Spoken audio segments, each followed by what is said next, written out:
Look, Eric, I don't know why, but we don't have a lot of women that listen to this podcast. I mean, we have 20% if we're trusting YouTube and maybe Instagram, which is actually double those that follow my YouTube. So it is more significant, certainly, but it's kind of it's a meat locker in here. Yeah, I would say that you promote a certain kind of, I don't know, sausage sizzle would probably be the Yeah, way I'd describe it. You yeah, know, for shizzle. hot dog stand, yeah, for shizzle. Yeah, yeah, But I think you've always made it a point to show that you're emphasizing what's important to you, which yeah. is man hunks. Yeah, if I had to use another alliteration, I would just call my audience the Bratwurst boys. I'm just interested in tight, hard bodies is what I'd say. And that, Right. but that is not to the denial of other individuals, which is why I am very happy to have on this episode today the three-time returning champion, Master Greg Nuckols, and Sohee Lee, who everyone's going to get to know more as we discuss training for women, the actual research, what it shows, if there are differences between women and men, and if so, how they should train differently. We also talk about the fitness industry. We talk about common misconceptions. There's a lot to unpack, and I think even Bratwurst boys will find a lot to take away. Yeah, this is an interesting episode because not only do we shoot ourselves in the foot for our Masculinity in Crisis tour, alienating all our potential members joining it, but I think we can take the hit. I think we're alpha enough to be able to pull ourselves in the bootstraps and lead the charge of the pack forward. Yeah. But this is a really cool episode. As you will find out listening, Sohee, recently having completed her master's, I believe, in 2018, is now looking forward to do a PhD, which I am really pleased to be involved with. A bit of a collaboration between San Marcos and AUT. She's going to be looking at some training adaptations in women. So we'll be hearing about some of her future plans. It's very much in the development stages. But also, Greg Nuckols, his master's degree, his master's thesis, where he specifically looked at fatigability and recoverability between trained men and women on the bench press specifically. He is going to talk about the in-depth outcomes that he had there now that his thesis is fully published. So we're going to do a deep dive on physiology, but we also go a lot into sociology, psychology, motivations for why people get into lifting, and how that can impact the choices, adherence, and long-term sustainability of lifting among women, and how that may or may not differ from men, and how that perhaps could influence what you do as a trainer or what you do just as an athlete if you are one of the 20% who is not part of the Masculinity in Crisis tour listening to this podcast. Yeah. And if you are part of the 80%, I'm sure you know at least one female out there that could benefit from this: a sister, a mother, a loved one, a friend, a librarian that you're friends with, anyone that you think would benefit from this information. I do think, and that's why I give utmost respect to individuals like Sohee in the industry that are trying to bring about a more evidence-based approach to the female side, and we discussed that briefly, why it might be a little bit harder on that side. I think for individuals out there looking, because we all want to pursue our goals to the fullest, and we want to understand the easiest path to try and achieve that. And so I think individuals that are trying to, get through some of the opaque nature of the misconceptions that we see, it's very important. So I think, once again, even if you think to yourself, oh, like maybe I'm not interested in this topic, there's a lot to uncover, and I think there's a lot that people will take away from this. 100%. And I think it's becoming increasingly relevant and important that we do acknowledge any potential differences and further investigate them in science as we're seeing greater and greater and greater participation in lifting, which we talked about when we did our Women in Powerlifting episode, how it's approaching a 40-60 split. And as I'll talk about in this episode, how in Olympic weightlifting, at least here in New Zealand, that I've seen, there's been a really big uptick, probably as a crossover from CrossFit. So it's something that I think is really cool that anyone getting more into lifting makes me happy. So yeah, if you want to listen in, find out what differences there may be, this is the episode for you. Absolutely. This is going to be a powerful episode. We have a lot of individuals with a lot of fancy degrees. We have someone, Eric, who I just want to note is going to be our first three-peat. Me? Oh no, you're immortal. You've already ascended beyond the veil. I'm talking about our first three-peat guest. I just want to say that he is a what is it, part-time host, but he basically hosts or is a guest host of the only other fitness podcast that matters, the Stronger by Scientology podcast. I just think it's a fantastic, Greg, what you and Derek Trexler do. I think it's just fantastic. I enjoy the banter. I also am very saddened to hear, it makes me sad, just all the individuals that disagree with your stance on marijuana and your clear political message. Yeah, I just want to say that the cult stands in solidarity with you. And my friend, welcome back for the third time on Iron Culture. I very much appreciate the opportunity to come spread my anti-marijuana message and my strong conservative Christian values to your audience yet again. Hey, yeah, I just want to second what Omar said. I mean, I think the reason why I at first thought it was me is because I can't count past three. So I wasn't sure which one of us had been on here three times. But I will say, I know you've at least been on, again, because I can't count past three, on Stronger by Scientology at least three times. And I know as a temporary guest host there, I just think sometimes the way Aaron, I think Omar got it wrong, he called him Derek. The way Aaron treats you sometimes is maybe just a little, I'd say it's not as respectful as you might find yourself if you were to consider another podcast as maybe also a temporary or intermittent guest host. So I think you have the dynamic all wrong. I'm actually very appreciative for all of the times he's had me on. As you said, it's Stronger by Scientology. I still have a lot of thetans I need to get cleared. And you think it's a podcast, but it's actually my auditing sessions. Oh, wow. But yeah, once all of the thetans are gone, I'll be a free agent. Yeah. Dianetics changed my life. Does explain that does explain the kind of the dynamic and why there's a little bit of a kind of a punitive affect towards you, I'd say. But nonetheless, we're in all seriousness, we're really glad to have you back on for the third time. And then for the first time, Sohee Lee, welcome. Hi, thanks for having me on. It took me a while. I was like, Scientology. That's not the name of the podcast. What? Yeah, we say at least 20 minutes of, like, we kind of have to charge it up. For us to say serious things, we have to say unserious things. Okay, so if we're going to have an hour and a half long podcast, first 20 minutes has to be total BS. All good. So. Yeah, and just understand, so we really appreciate you coming on.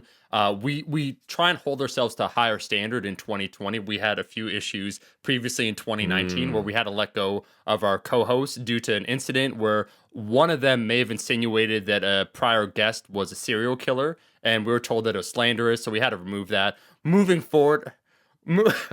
Yeah. So we had these two shock jocks. You might have heard of them, Eric Helms, Omar Yusuf. They were our co-hosts, largely chosen because they're attractive man hunks. But we decided to take a bold step forward as the owners no longer have to, sit up in our back room where we're, not keeping our hand on the steering wheel like we should be. And now we are the co-owners acting as hosts, no longer having.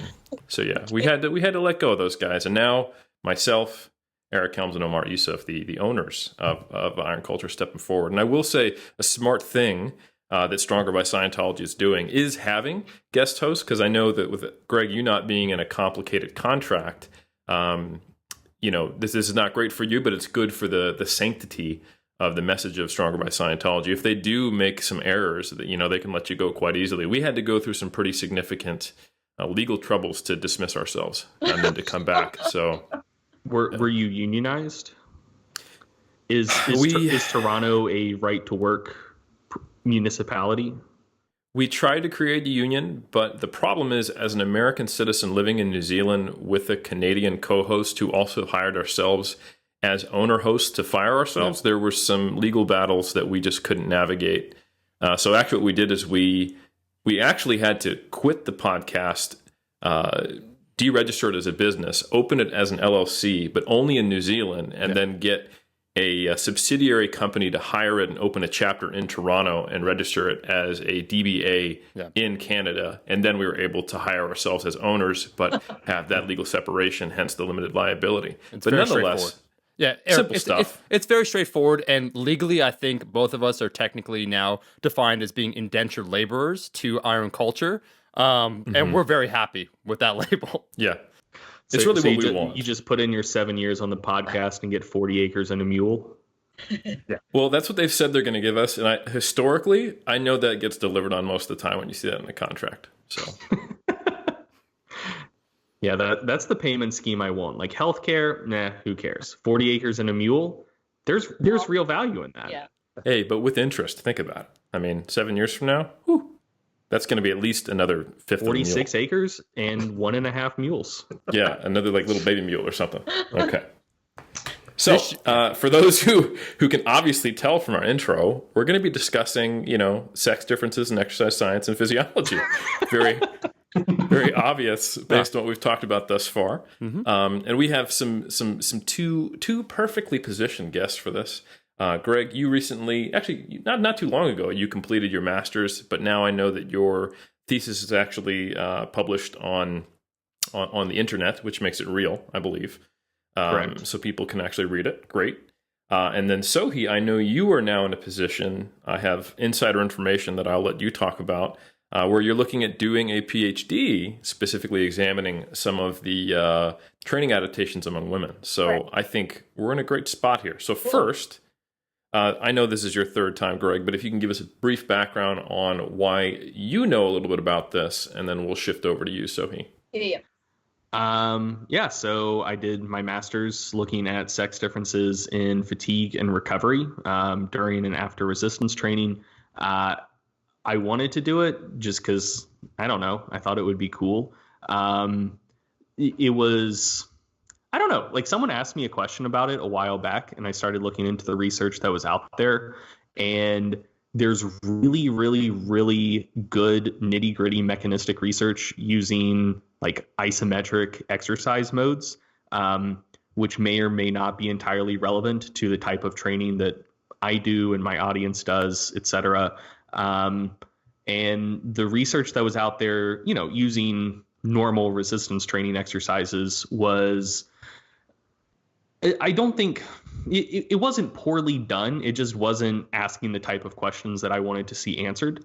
And I mean, for the last decade, give or take, my training partner has been my wife. So, like obviously there's individual differences between me as an individual and my wife as an individual, but maybe there are some relevant mean sex differences in play as well. So, we saw what types of training we personally liked and responded better and worse to. And so it was always kind of a question simmering in the back of my mind. And so that's why I wanted to look into it for my master's. Awesome. Yeah, that makes a lot of sense, stepping into the gap where there's research yet to be done. That's the way we move forward. And Sohee, since this is your first time joining the cult, drinking the Kool-Aid, if you could give us not only eventually a discussion of kind of where you're going to go with your PhD that you just started, but also just a background on who you are and introduce yourself to the cult members, that'd be greatly appreciated. Okay. I need to work on my elevator pitch because I still don't ever know how to tell people what I do because it's so many things. I guess I am, I guess I would say like a fitness professional, very generally speaking. I've been officially in the industry for 8 years this month. And I graduated with my bachelor's degree in 2012 in human biology. Then I started online coaching. While I was I was a senior in college, and I worked at a number of different gyms as a personal trainer, meanwhile building up my online business, primarily providing online coaching services. So I was doing in-person and online.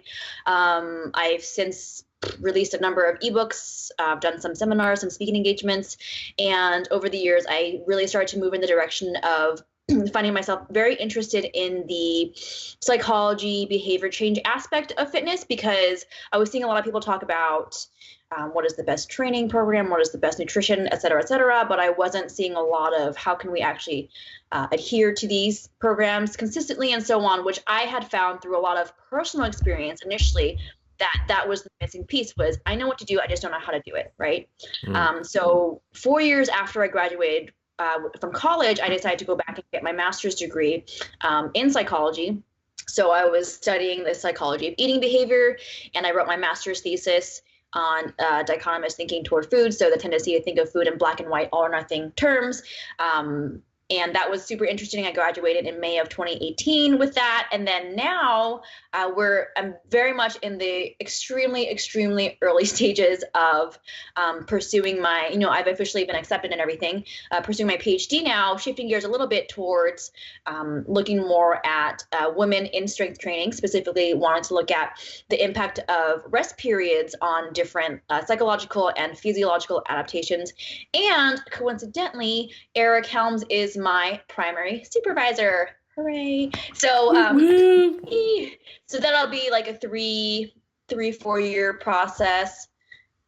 So I'm hoping to expand upon that area of research more. But over the years, I've definitely moved in the direction of wanting to publish more research and become, continually more and more scientific over time. But I love educating people. I am very active on social media. I think it can be used for a lot of good if if you have your heart in the right place and so on. So I'm very, very excited to be here. I love being on podcasts. I love chatting away about these topics. And let me just say, I heard, Eric, 3 to 4 years. That's a long time to be working together. Would you say that you're stuck together? Yeah, like the classic movie, we're going to be stuck together, my friend. It's our shittiest but most consistent reference, that film. I do want to just say for individuals, because we've had Greg on. I completely forgot that movie existed. I can't imagine why. It's a classic. Oh, it's great. Yeah. I want to bring for the holiday season Jingle All the Way personally. I'd want to work that into every single episode, me personally. But I do want to say... We just missed the time frame for that, my friend. Yep. Oh, 2020. I feel like a really bad and also imminently referenceable movie is Face Off. Oh, that's great. And then it's spiritual successor, I think Broken Arrow is also up there. Just about anything remotely adversarial, you could say. So would you say that this is potentially a Face Off? And 4 people will get it and they'll love it. Yeah.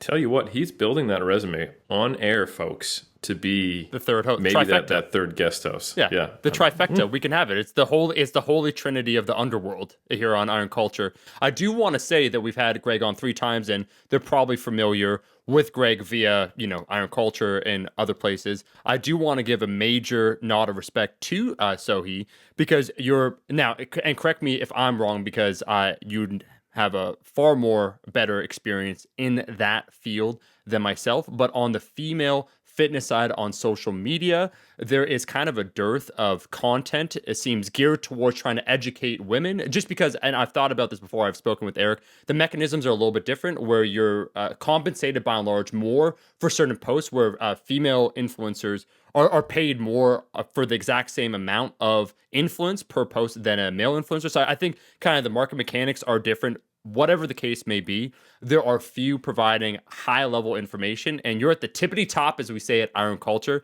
I've referenced you people that ask for like where to turn. It's like, hey, like I'm looking. Let's say like women that might watch the channel. We have only 8% or 9% or whatever. That's for other resources. You're always in the top top recommendation, because you're fighting that good fight, taking an evidence-based approach. That's cool. And then just quick question for you. Would you say, not that it's an uphill battle, but it kind of, when I take a look at the female fitness space, it kind of reminds me on social media of the male fitness space circa like 2012. And what I mean when I say that is that kind of the bros are at the top, or let's say the quality of information that's being distributed to the masses is not very high. There's a lot of misconceptions that are still very prevalent in the fitness space, and you're kind of saying things, and you're like, yeah, no, this stuff works, but you're saying it, and it's kind of counter to maybe some of the common narratives, and you think to yourself, like, how do we get to this? So you keep doing your thing.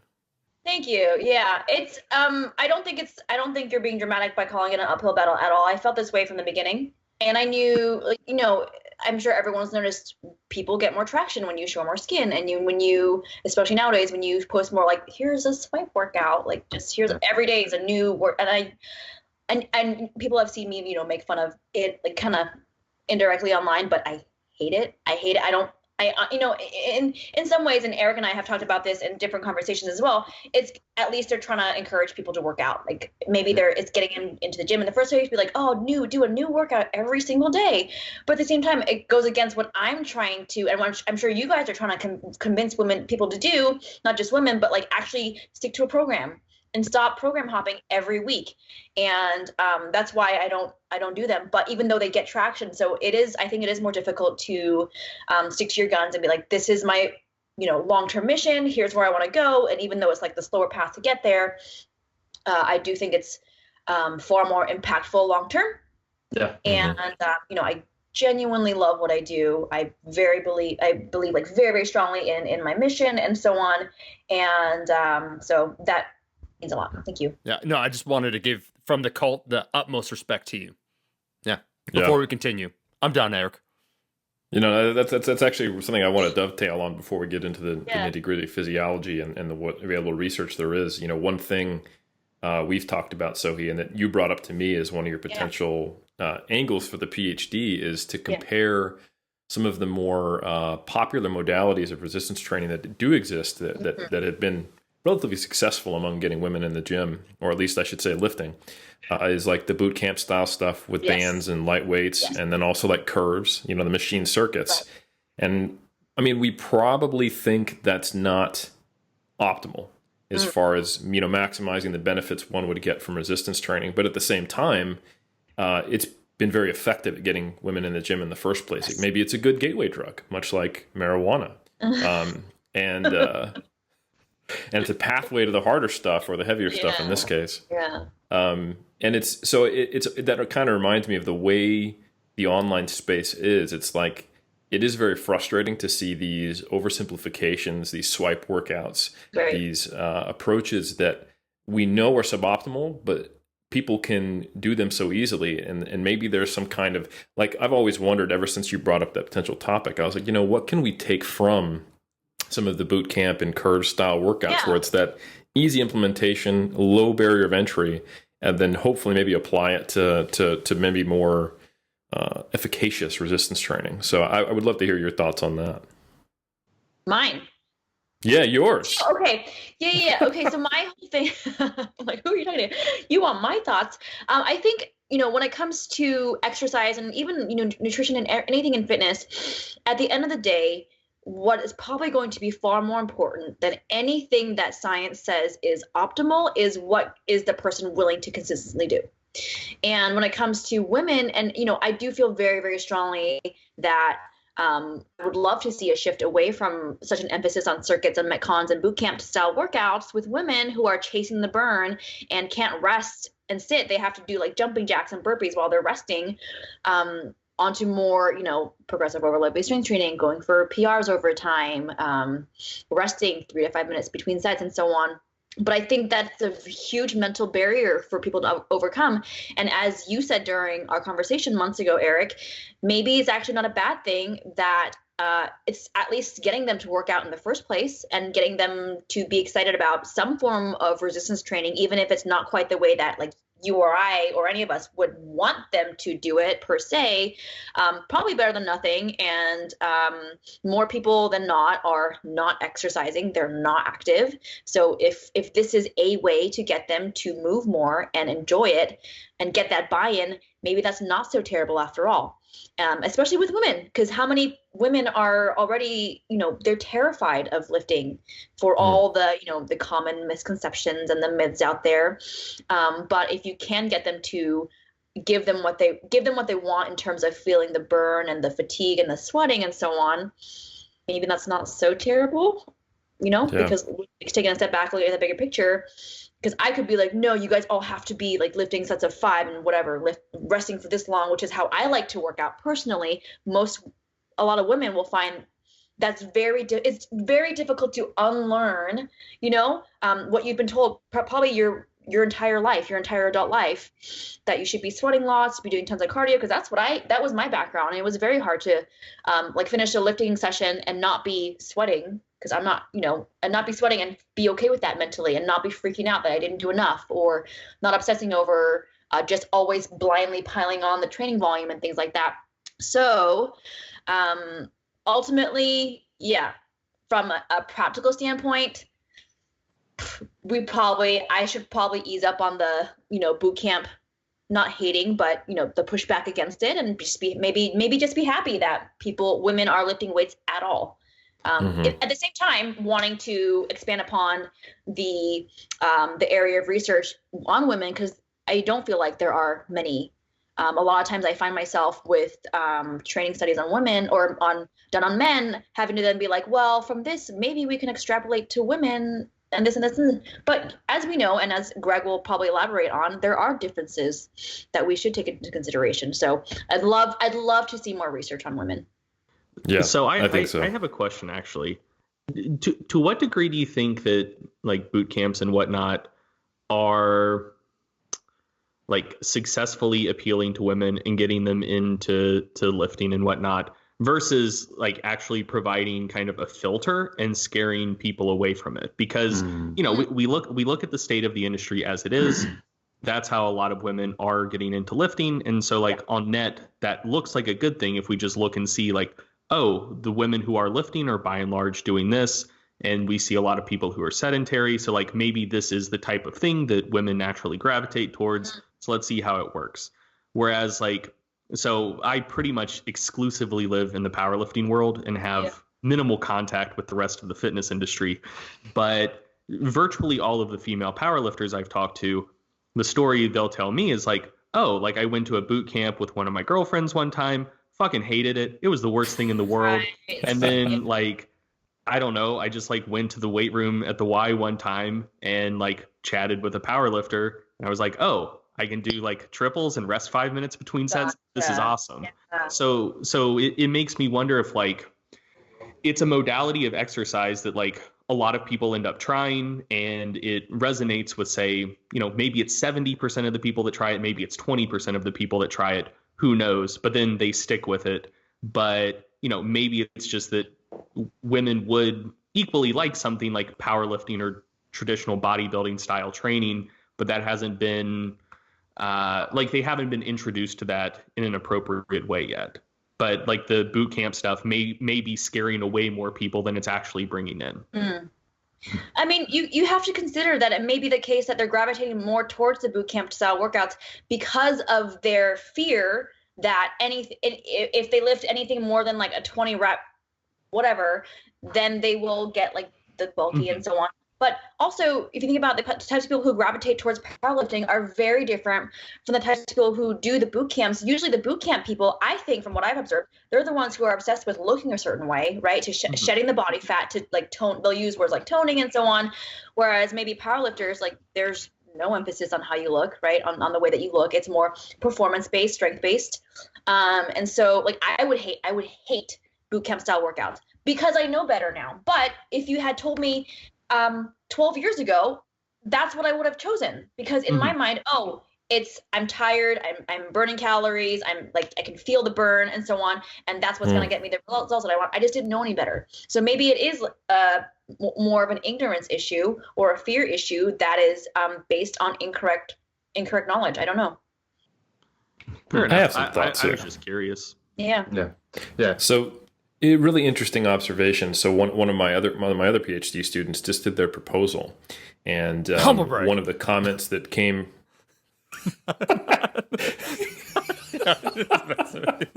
Nice.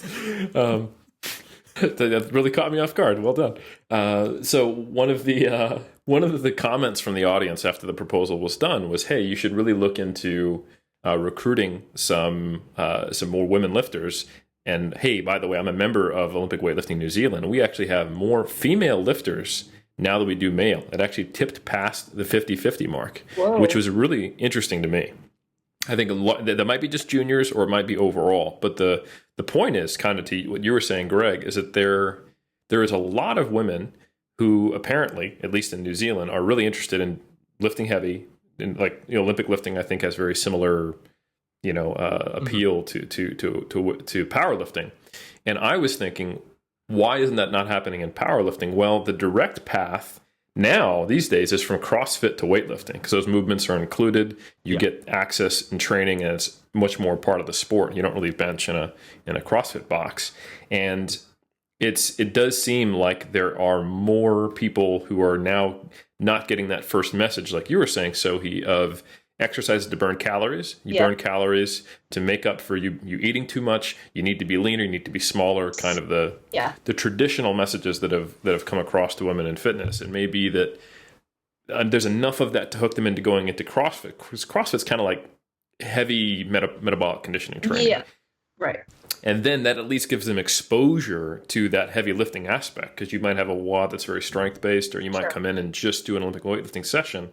And then the women who are like, oh shit, this could be training.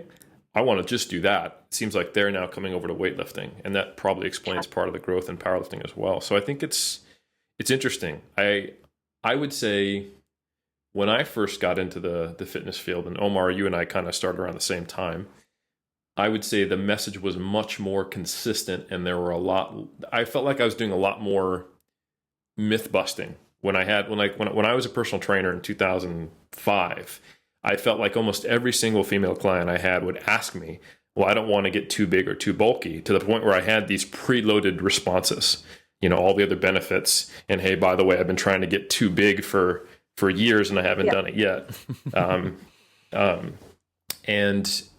But these days I often will, like, I meet a non-negligible amount of women who are like, yeah, I want to get jacked and huge. And I'm like, this is fantastic, Yeah.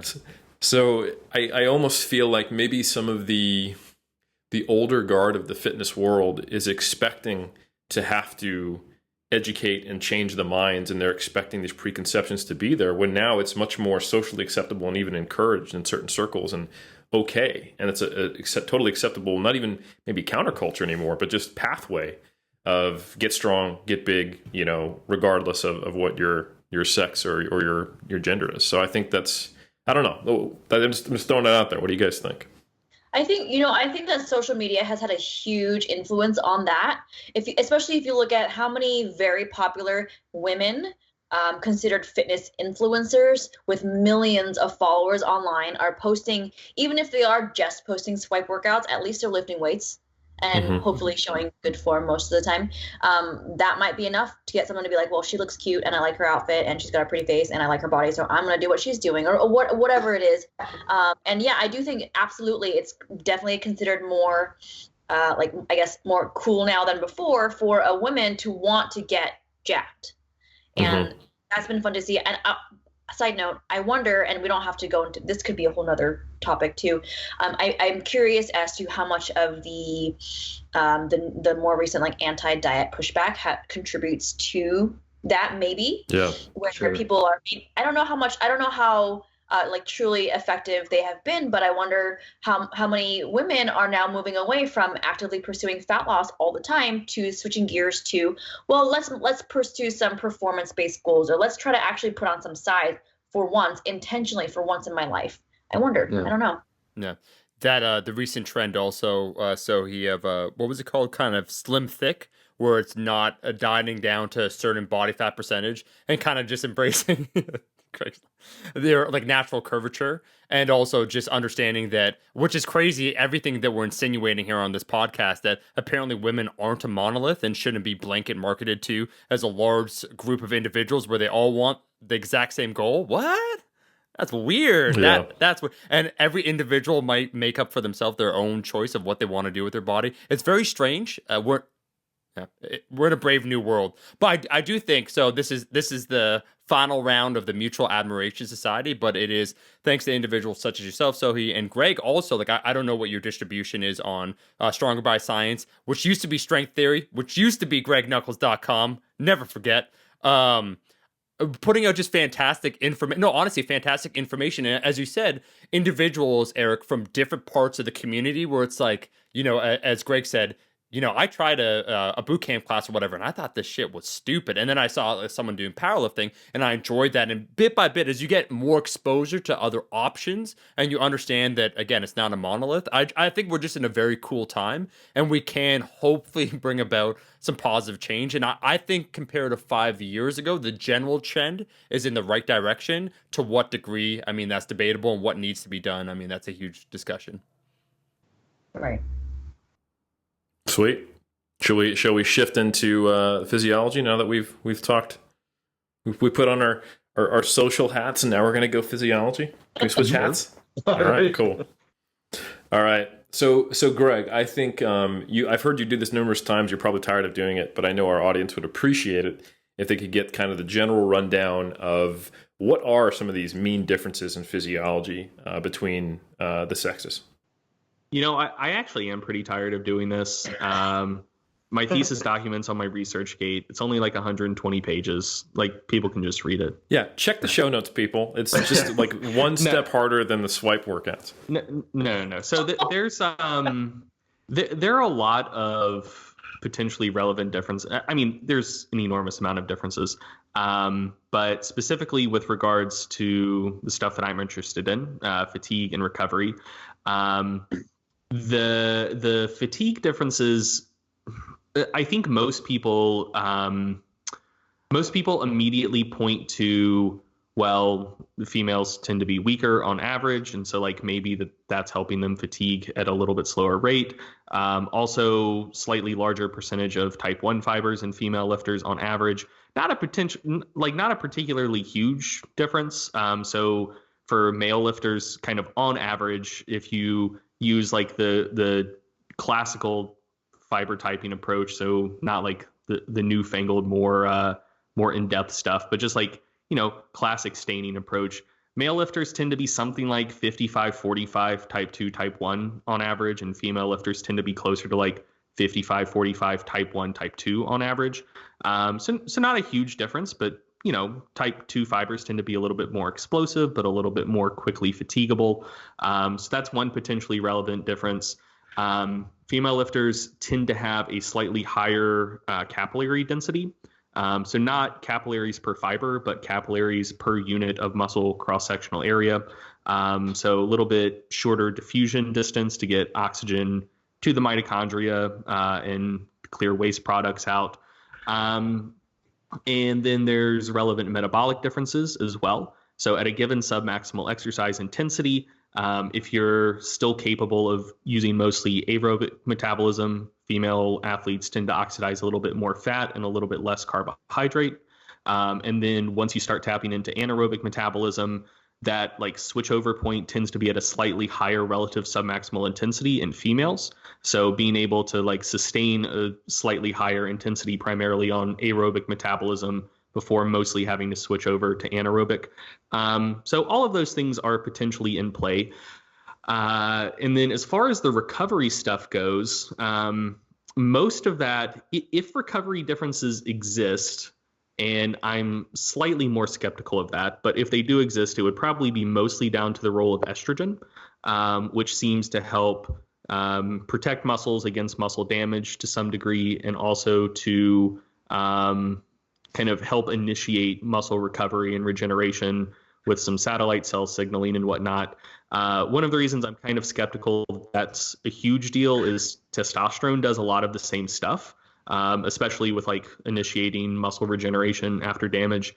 But yeah, if there's recovery differences, it would probably be mostly due to the role of estrogen. As far as the fatigue stuff goes, honestly, this is something you see that comes up in the research a lot. Because it's something that Sandra Hunter, who's probably the main and most prolific researcher in this area, like it's something she's been pushing for a while, but you don't really see it talked about just in the general fitness industry all that much, is that a lot of the acute differences in fatigability are probably due to differences in muscle blood flow, which this is actually pretty sick. So like I said, one of the first things that comes to a lot of people's mind is male lifters tend to be bigger, stronger on average. And so work rate, so basically energy expenditure scales with work rate during exercise, really any type of exercise. So, if you've ever squatted like a hard set of 10, if your 10 rep max is, 100 kilos, you might be a little bit winded afterwards, but you're probably going to be fine 2 minutes later or something. If you do a 10 rep max and it's 300 kilos, you're probably going to be fucked for like a solid 10, 15 minutes. And that's because you accomplished essentially 3 times as much work in the same period of time. And so that's going to be just enormously anaerobically taxing in a way that, a 10 rep max at 100 kilos simply cannot be. unless someone is just in really, really, really poor aerobic shape. And so, yeah, people are like, oh, males tend to be stronger than females. Maybe that's the thing that's driving a lot of this. And that does seem to be a relevant factor, but it's not the only factor. And so a series of experiments that help shed light on the fact that blood flow probably has a lot to do with it is Hunter and Anoka and like that lab group wanted to see initially like, oh, well, maybe females are less fatigable than males just because they have less muscle mass and are weaker. So they did a study where they strength matched males and females, where they basically recruited a bunch of people and tried to find untrained folks, but like pairs where the female and male participants had similar elbow flexion strength. And so they pair matched them within 5% strength level and just had them sustain isometric contractions until the point of failure. And they found that when they strength matched people, there actually weren't differences in how long they could sustain an isometric contraction. With the broader cohort, where the males tended to be stronger than the females, there was a pretty large difference in how long they could sustain that contraction. So they're like, okay, maybe the differences in fatigability are just mostly due to the fact that males have more muscle than females, produce more force. That's going to occlude blood vessels a little bit sooner. That's going to be a little bit more energetically demanding. But then they did a second study, which was super interesting, where they started it the same way. They pair matched people for strength. But then instead of just having a continuous isometric contraction, they set it up to where they contracted for 6 seconds and then rested for 4 seconds. So basically 6 seconds on at 50% MVC, 4 seconds off, 6 seconds on, 4 seconds off, just sustain that for as long as possible. And with that setup, even though they were matching on strength, the females could sustain it for somewhere in the neighborhood of like 2 to 3 times longer. So just introducing those short rest intervals reintroduced like a massive difference in fatigability. So 2 to 3 times longer. So we're not talking like a 20% difference. We're talking a 200% difference in time. Right. So it was pretty huge.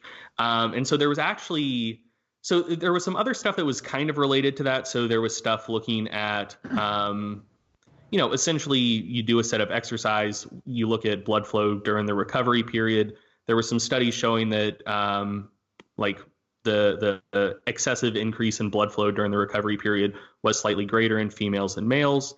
And so like they were thinking that was probably a pretty important factor. A study that just got published like 2 months ago really helped flesh this out though. The setup of that study was pretty in-depth, so it's not worth getting into it too much. But they essentially had an intermittent isometric exercise setup again. Instead of 6 seconds on, 4 seconds off, it was 3 seconds on, 2 seconds off, but, similar energy. And they were looking at, they were using something called near-infrared spectroscopy, or NIRS, which during exercise is looking at the amount of blood coming into the muscle, and then also levels of oxygenated and deoxygenated hemoglobin.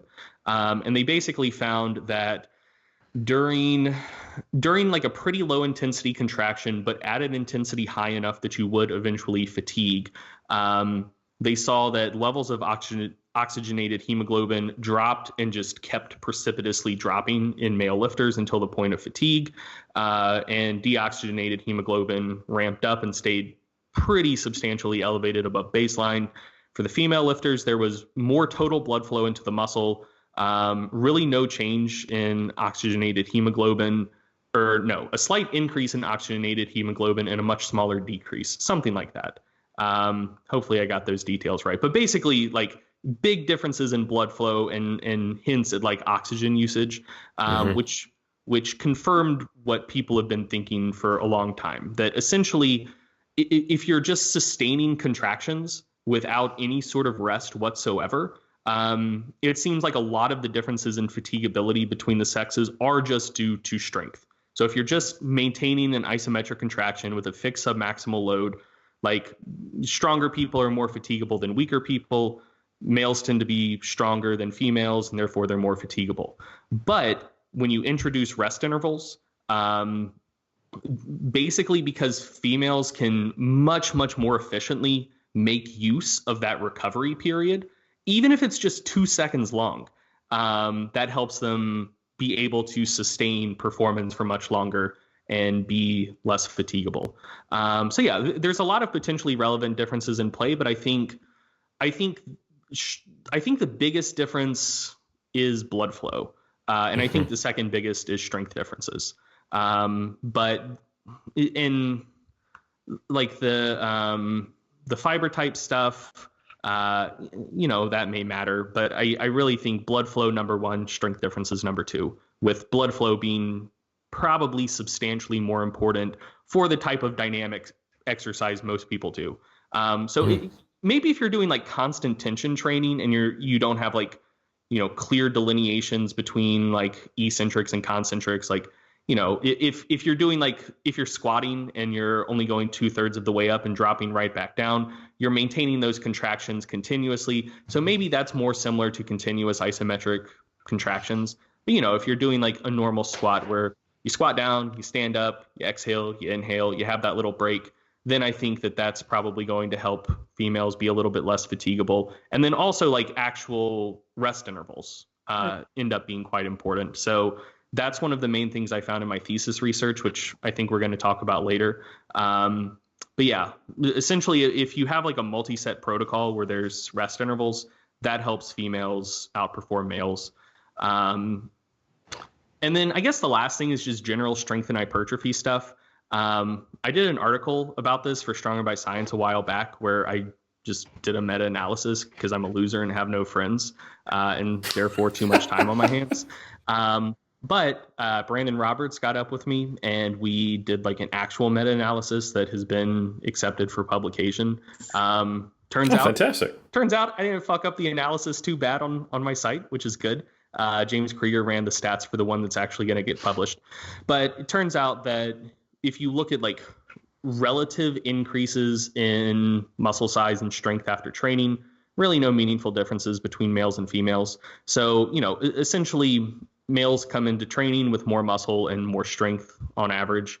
But if you look at like proportional increases, so, instead of saying putting 20 kilos on your squat, saying putting 10% on your squat. So like on a percentage basis, males and females seem to respond to training pretty similarly, both in terms of strength and hypertrophy. So yeah, those are most of the sex differences and similarities I care about the most. I guess one last thing to touch on is I said I'm a little bit skeptical of differences in recoverability. So there is mechanistic stuff with estrogen. ENNS is like the main researcher who I've seen publishing in that area. So there's some like mechanistic reasons by which one would expect estrogen to help females recover from exercise a little bit faster and more efficiently than males. But when you actually look at studies that, put people through a standardized workout and see how quickly they recover performance, you don't really see differences in recovery showing up consistently. One thing you do see pretty consistently is that, say, in the 24 to 48 hours after training, females will have smaller elevations in creatine kinase, which people take as a marker of muscle damage. But creatine kinase isn't just a marker of muscle damage. It's also just kind of a marker of how much total muscle mass has been used. And so people with more muscle mass have larger excursions in CK after training. So I personally don't find much meaning in that research because they don't try to normalize it to lean body mass either for the most part.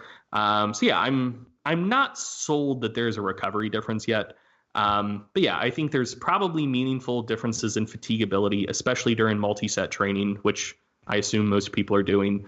But in terms of actually looking at strength and hypertrophy, seems to be pretty similar between the sexes. I like how you specified that there's a difference between fatigability and recovery. And then I think that's one of the things that kind of the general kind of S&C blogosphere or groupthink that a lot of people just kind of put it all together like, oh, right. You recover better between sets, you recover better over time, you get less muscle damage, all the same. And you're like, well, hold on. No, what we're looking at here is a mechanism of better oxygen delivery in a more efficient manner.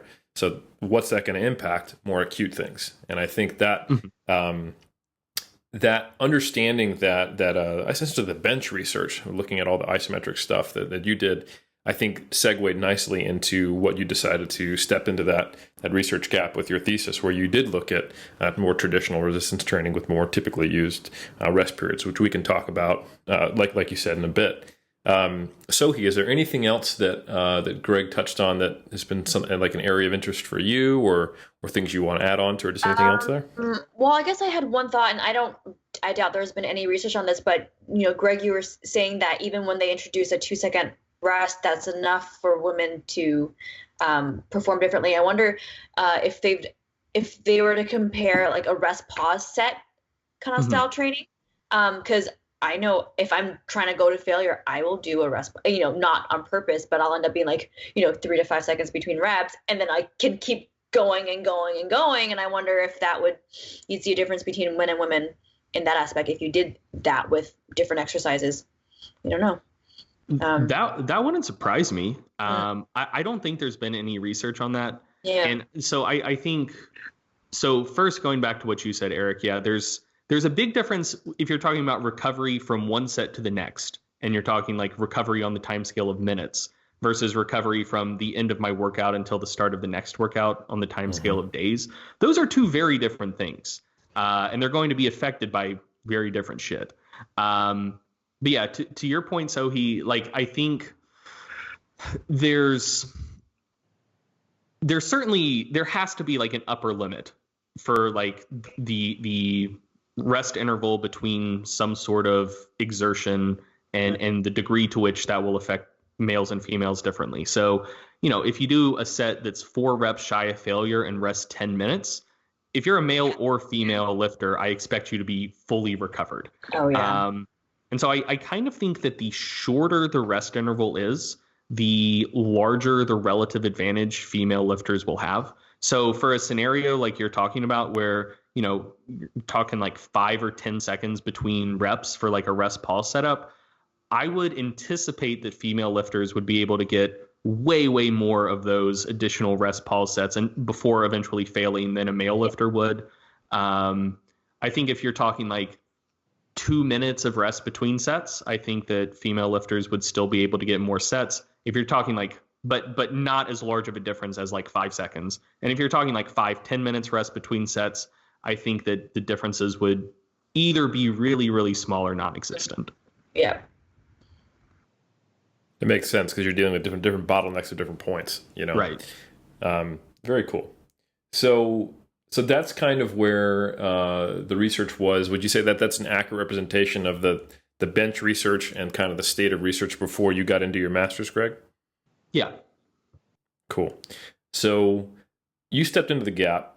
You did your master's and you wanted to look at more traditional based resistance training, not, needing an ice kinetic dynamometer or not using isometric contractions, but something more similar to what people actually do in the gym. So can you tell us more about what you did and how some of these physiological differences might impact more applied outcomes?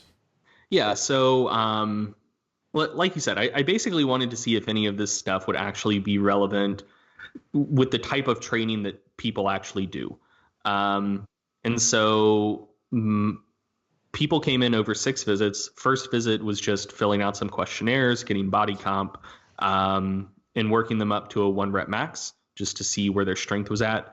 And while working up to the 1 rep max, we got a load velocity profile. Mostly because we wanted the load velocity profile to be able to assess recovery later on in the study, but we got that in session 1. Session 2, come in, work up to a 1 rep max again, along with a load velocity profile. And then after 5 minutes of rest, just take 75% of the best of their 2 1 rep maxes and just do 1 set to failure, see how many reps you can get. One thing I'll note is that for the bench press, we basically use powerlifting rules. So like butt and shoulders had to stay down, bar had to pause on your chest, and you had to lock out fully at the top. Because we wanted it to be as standardized as possible. And the reason we went bench press instead of something like squat, I love squats. I think bench press is stupid and squats are great. But the reason we went bench press is it's super easy to standardize. With squat, it's kind of a judgment call of like, ooh, did they break depth or not? Who's to say? There are ways to work around that, but whatever. And also, it also lends itself more towards rest pausing, like we are just talking about. Like if you do high rep sets on squats, it's hard not to take those few breaths and end up doing little inter rep rest periods. For sure. And so like, and the other thing with bench press is like, I'm doing a study in the real world. I need to recruit people. Not that many people have a lot of experience performing high quality squats to depth. Fucking everyone bench presses. And so if I need to recruit a lot of people bench. So anyway, session 2, work up to a max and then 1 set to failure at 75%. Session 3 was the fatigue protocol. So people would come in, I'd get their load velocity profile, just working up from 30% to 80% of their max, and then gave them a rest just to make sure they were all ready to go. 75% on the bar, sets of 5, 90 seconds between sets until the point of failure. So at 75% 1 RM, it's probably 4, 5, 6 reps left in the tank on set 1, but 90 seconds of rest, that's not quite enough time to fully recover. So you're kind of seeing how much people fatigue set to set to set until they eventually fail. And then so fail is couldn't get 5 reps, right? Correct. Yeah. And so that was the main thing I was interested in. And then after a rest, got their load velocity profile again to see how acutely fatigued they were. And then days 4 through 6, which were on consecutive days, they'd come in, get their load velocity profile, and just give them some questionnaires to ask about soreness, how well they slept, how stressed they felt, etc., to see if any of those things would impact recovery. And so in terms of what I found is during that single set to failure, during visit 2, there weren't any sex differences in reps completed. So the female lifters completed about 9 reps on average. The male lifters completed about 8.6 reps on average.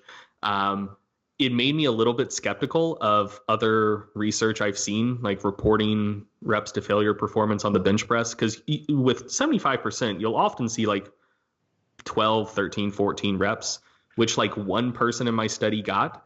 I think the pause and making sure people fully establish lockout made a huge difference. But anyway, 0.4 rep difference. Effect size there was like fucking 0.18, essentially nothing. So just single set strength endurance was the same between sexes. During session 3, the fatigue protocol, when it was a multi-set protocol with measured reasonably short rest interval of 90 seconds, huge difference. So the male lifters, I think, averaged 28.6 reps, give or take. And the female lifters averaged like 57. So it was like a twofold difference. Yeah. So the males failed on average their 6th set, and the women on their 10th. 12th. Math is hard. Yeah. But yes. Please don't ever correct my co-owner again. I'm sorry. But yeah, so that was a huge difference. And when you got into like the more like granular, like subject by subject stuff, it was actually even wilder. So the top male performance was 54 total reps, which was below the mean for the females and was the exact median for the females. And yeah, so I mean, it was a huge difference. I think the 75th percentile for the males was the same as the 25th percentile for the females. Like there was a pretty enormous difference. And drilling down even more, because I had a gym wear hooked up for every single rep, so I could see. And this is important. I instructed people to move every rep as fast as possible, so I could get an idea of like how are you actually fatiguing and recovering, because theoretically, I'm seeing what performance you're actually capable of rep to rep. So what I saw was during the fatigue protocol, during each set of 5 reps, the drop in velocity from the fastest rep to the slowest rep of each set was similar between males and females. So the rate at which they were fatiguing during each set was similar, which is what I'd expect because single set strength endurance was similar. But then the amount that velocity recovered from the last rep of one set to the first rep of the next set was quite a bit greater for females than males. I mean, if I gave you like the exact numbers, it wouldn't sound like a bunch. I think it was like 0.15 versus 0.12. So like 0.03 meters per second. That doesn't sound like a big difference, but it essentially represented that during those 90 seconds of recovery between sets, the female lifters recovered about 93%. So going into the next set, they were like 7% fatigued velocity wise from their previous set, whereas the males were only about 81% recovered. So essentially the females were accumulating like a 7% fatigue debt per set, whereas the males were accumulating like a 19% fatigue debt per set. And that's compounding, which is why you saw such a huge difference. Set. Yeah, exactly. So yeah, that was cool. And then looking at recovery, the recovery of both predicted 1 rep max from the load velocity profiles and just soreness, just subjective assessment of soreness, was similar between the sexes. If you look at like non-significant differences, the females reported being maybe slightly more sore, but also seemed to recover performance maybe a little bit faster. But those differences weren't statistically significant, which is interesting because it's hard to know what to do with that. Because on one hand, they completed twice as much total work. So one might look at that and say like, well, they did twice as much work and they recovered just as fast. Therefore, recovery is better. But then the question is, well, what actually causes the fatigue that you need to recover from? So, maybe like only the last 2 sets before failure were the ones that were really hard, that were accruing that long-term fatigue that would require recovery. And, everyone actually failed one time. So even though relative volume load, there were big differences, who knows what the actual like fatigue induced was. Right. So it's kind of hard to parse the recovery results, I think. So it could have been that women just did a whole lot more quote unquote junk volume that doesn't nearly create as much of a recovery debt. Correct.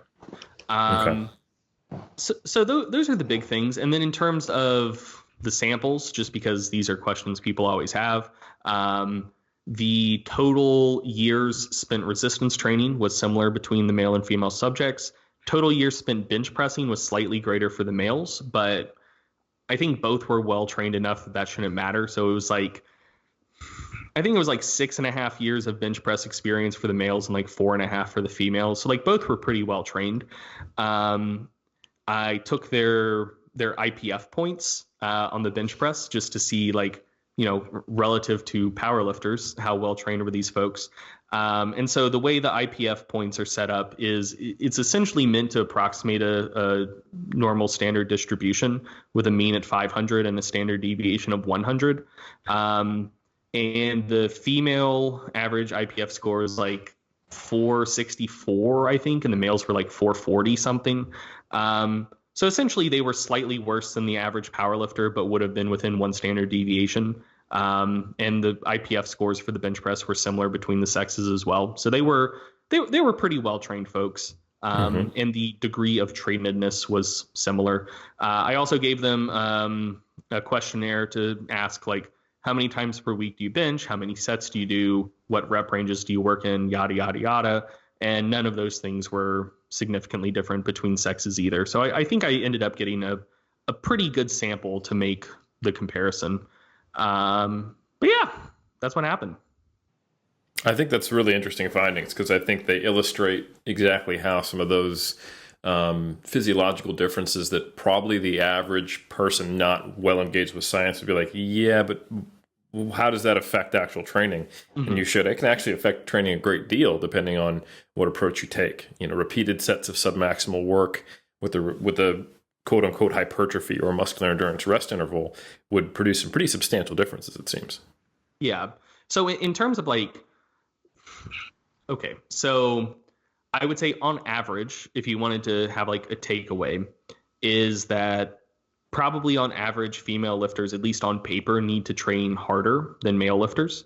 So, if you're doing submaximal stuff, maybe a rep or 2 closer to failure per set. If you want to do just 5 sets of 5 or something, because 5 is the magic number, maybe that would have to be at a slightly higher percentage of 1RM for female lifters, potentially.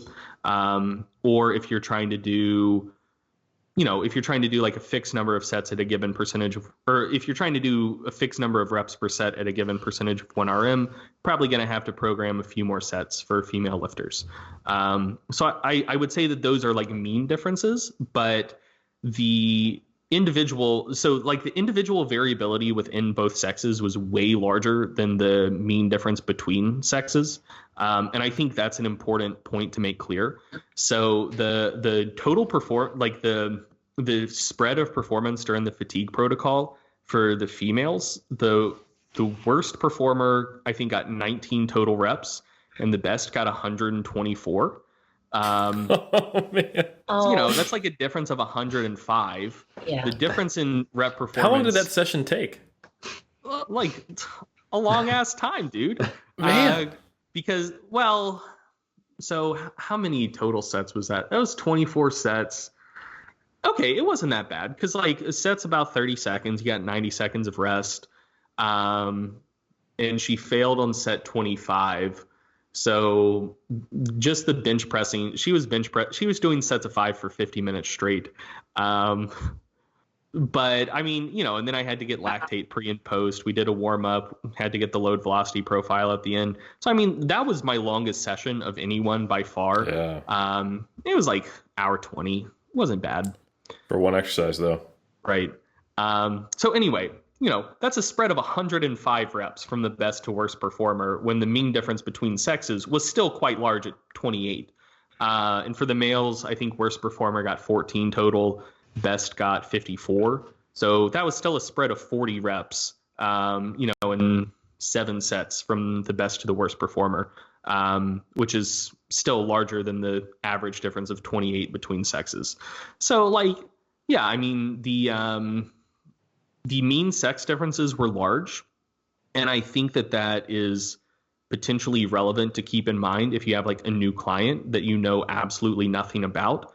But at the same time, if you have a male client who just happens to have exceptional strength endurance or like low fatigability during training, you shouldn't hear that and think like, oh, males fatigue super fast, so like this guy must be lying or like sandbagging or whatever, because he very well could just have exceptional strength endurance.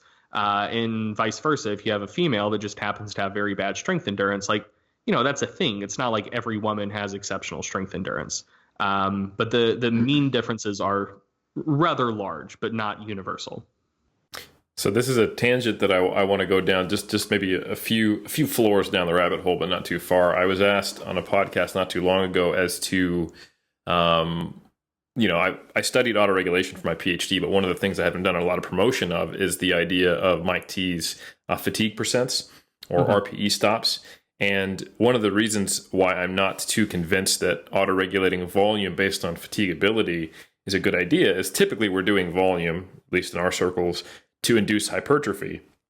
And I'm not necessarily sure that the mechanisms by which someone might be able to do more or less sets are related to what is going to induce hypertrophy in someone. Because for example, what you talked about, if there was like a super direct relationship between, recovery markers and how much work someone did, then maybe, because that might indicate how much fatigue they induced. But I'm of the opinion that, yeah, if someone is doing all that kind of volume through an auto-regulated kind of fatigue-based approach where, you're just stopping at these submaximal RPEs, you may just be doing a lot of volume that's not doing much, So, interesting thing, actually.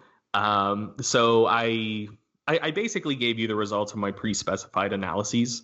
We didn't pre-register this, but I mean, if anyone wants to see my IRB document to see that I actually did what I said I was going to do, I can send that to you. So what I basically ran you through was my pre-specified analyses. I also did a shit ton of exploratory stuff because I had give us the goods of the p-hacking. Let's do it. I had a very large enriched data set.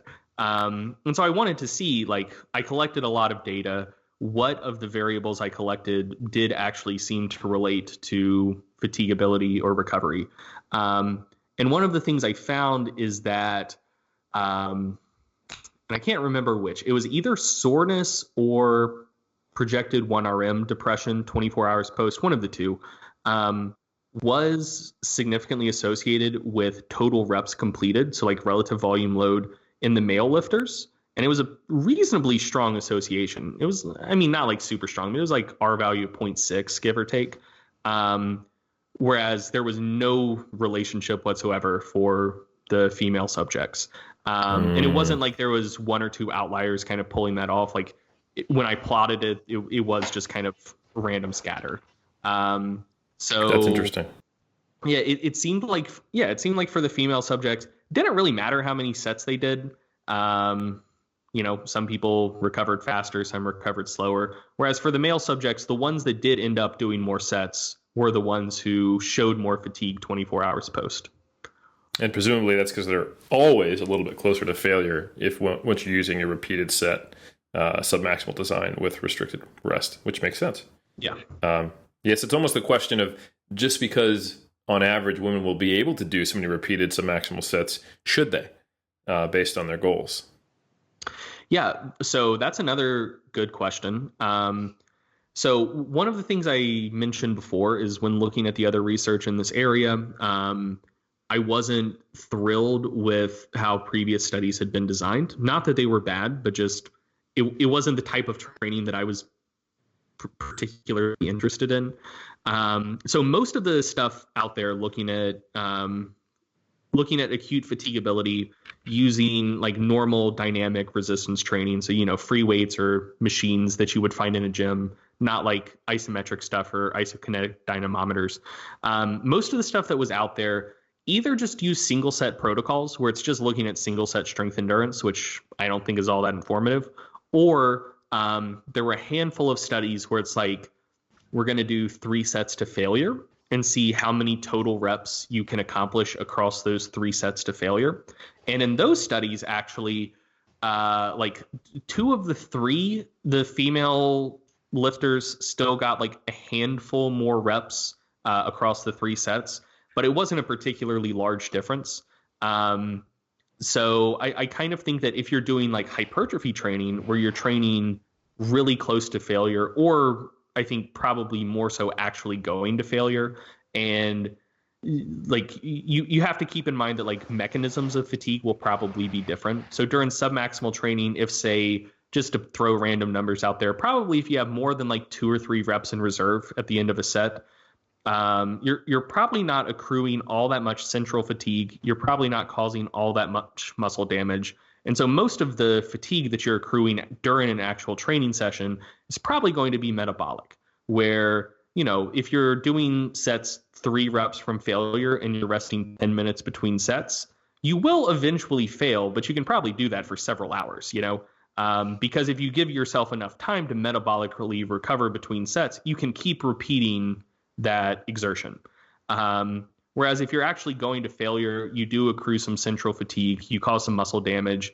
And so, there is going to be metabolic fatigue as well, but you're adding extra like intra-session fatigue mechanisms into the mix. And those things probably don't differ as much between sexes. And so if you do, kind of a more traditional bodybuilding type setup where you're doing 3 sets to failure, you actually see similar total performance across those 3 sets between sexes, probably because similar central fatigue, similar muscle damage, so therefore similar performance over those 3 sets. So yeah, it's probably going to depend in large part on what fatigue mechanisms you're dealing with. Makes sense. Now, we've heard about the research side. We've heard about some of these practical implications, these takeaways. I was trying to find statistics, just numbers on our audience split. I think we actually have approximately 20%, according to our YouTube, female listeners, but there's also a lot of personal trainers that train a wide variety of clients. I want to kick the next question over to Sohee and actually go over the practical applications as it relates to training for the average client, let's say the average female client. So let's first start, because there's individuals that want to optimize obviously the progress, both when it comes to, size and hypertrophy, and then also for strength. But what are some of the most common mistakes you would say that you see individuals when they go over their previous training with you compared to what they probably should be doing in order to optimize their results? And then maybe what are just then from the greater, so we got into the nitty gritty about fatigue and the research, but then also some of the common misconceptions that you encounter amongst the greater, let's say, female fitness kind of circle? Okay, so I'm gonna address women since that's my target population. I haven't had a male client in so long. Probably the biggest thing that stands out to me is, especially when people will come into my San Diego studio to train with me in person, even if they have been an online client of mine for some time, when training people in person is such a different experience than training online, and you see them lift, and I would probably say 98% of the time, just from my experience, women tend to not push themselves nearly as hard as they can. So in terms of effort, the effort is not as high as it could be. And what was even more interesting for me to observe was that they didn't know. A lot of times they're like, I didn't know I could put on 100 pounds on my hip thrust, or they went from a 65-pound deadlift to 145 in one session because they've never lifted more than that in their life. And they had no idea that they were capable of doing more, which made me think, I wonder if they're not familiar with the feeling of what does it feel like to actually be pushing close to failure? Do you not know the feeling? So when you say, like, what is your RIR of like 5, do they know what that means? Do they know what that feels like? Are they able to, how accurately can they gauge that? Because when I don't know if you guys know Jacob Harden, chiropractor, I've been to a seminar twice, and one drill that he would have attendees do is where they would be like, okay, so pick an exercise, let's say dumbbell reverse lunges. You're going to do pick a load, stop at whatever you think is 4 reps shy of failure, right? Rest for 3 to 5 minutes, fully recover, and then actually go to failure. And let's compare what you thought was 4 reps left in the tank versus actually going to failure. And most people got way more reps. It was like, 8 reps versus 20 reps or something like that. And I think that was what I ended up doing with like the dumbbell floor press, where even if you do consider yourself more advanced, because, I've been lifting for 12 years, I'm actually not that good at gauging my effort as well as I thought I was. And it makes me think with women who maybe are training on their own more, or if they are not under the supervision of a qualified trainer, in-person trainer, maybe they're not making the most out of their training sessions in the way that maybe, Greg, you have a lot of experience with powerlifters, for example, where they are probably used to really modulating their effort more specifically versus more of a like, I'm going to go to the gym and I did my sets and reps, but what about your effort?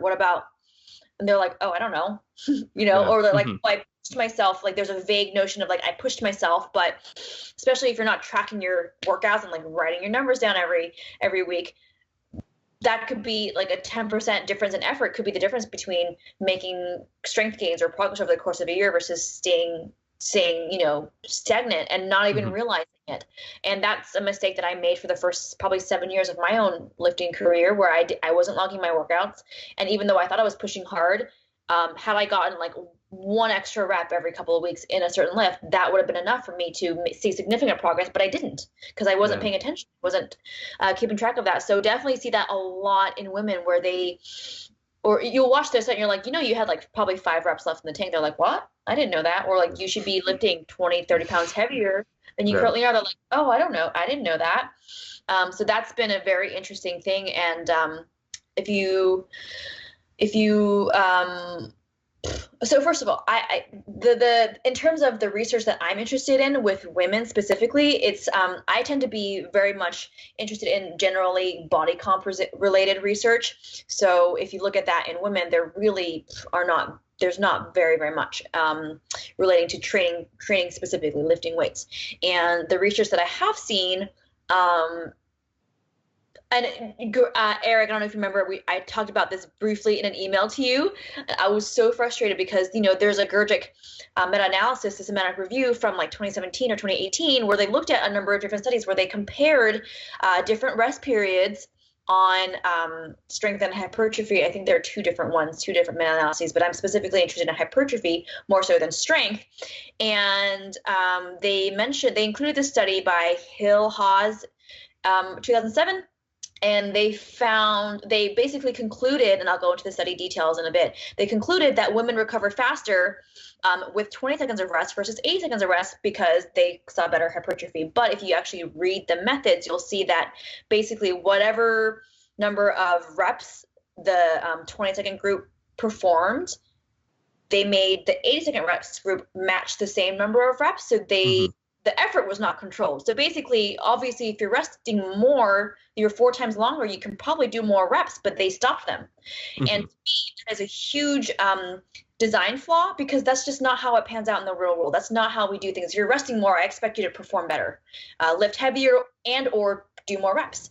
And so then I see that in my mind as it's really frustrating, because I feel like it perpetuates this notion of one of the many misconceptions with women in strength training. And they'll be like, oh yeah, see, like, so therefore maybe they might take that, people might take that and be like, well, therefore boot camps are better for women. And I'm like, I don't know if you can actually draw that conclusion. I'd like to see a better designed, I'm sure Greg might have similar thoughts. I'd like to see a better design study that more accurately reflects what actually happens in the real world. So that's part of what I'm trying to do with my PhD thesis now is comparing different rest periods, but controlling for effort. If you guys are pushing to failure or close to failure, what is the actual difference in hypertrophy? And the other thing to think about too with training, when women are like, I want to tone, or I want to look a certain way, which is a whole nother topic. Is like, is that okay? I absolutely think it can be. But when you say, oh, this type of training is superior for hypertrophy, or like if you say like muscle gain, a lot of women might push back, and I can see this happening. They might push back and be like, well, I don't want to gain muscle.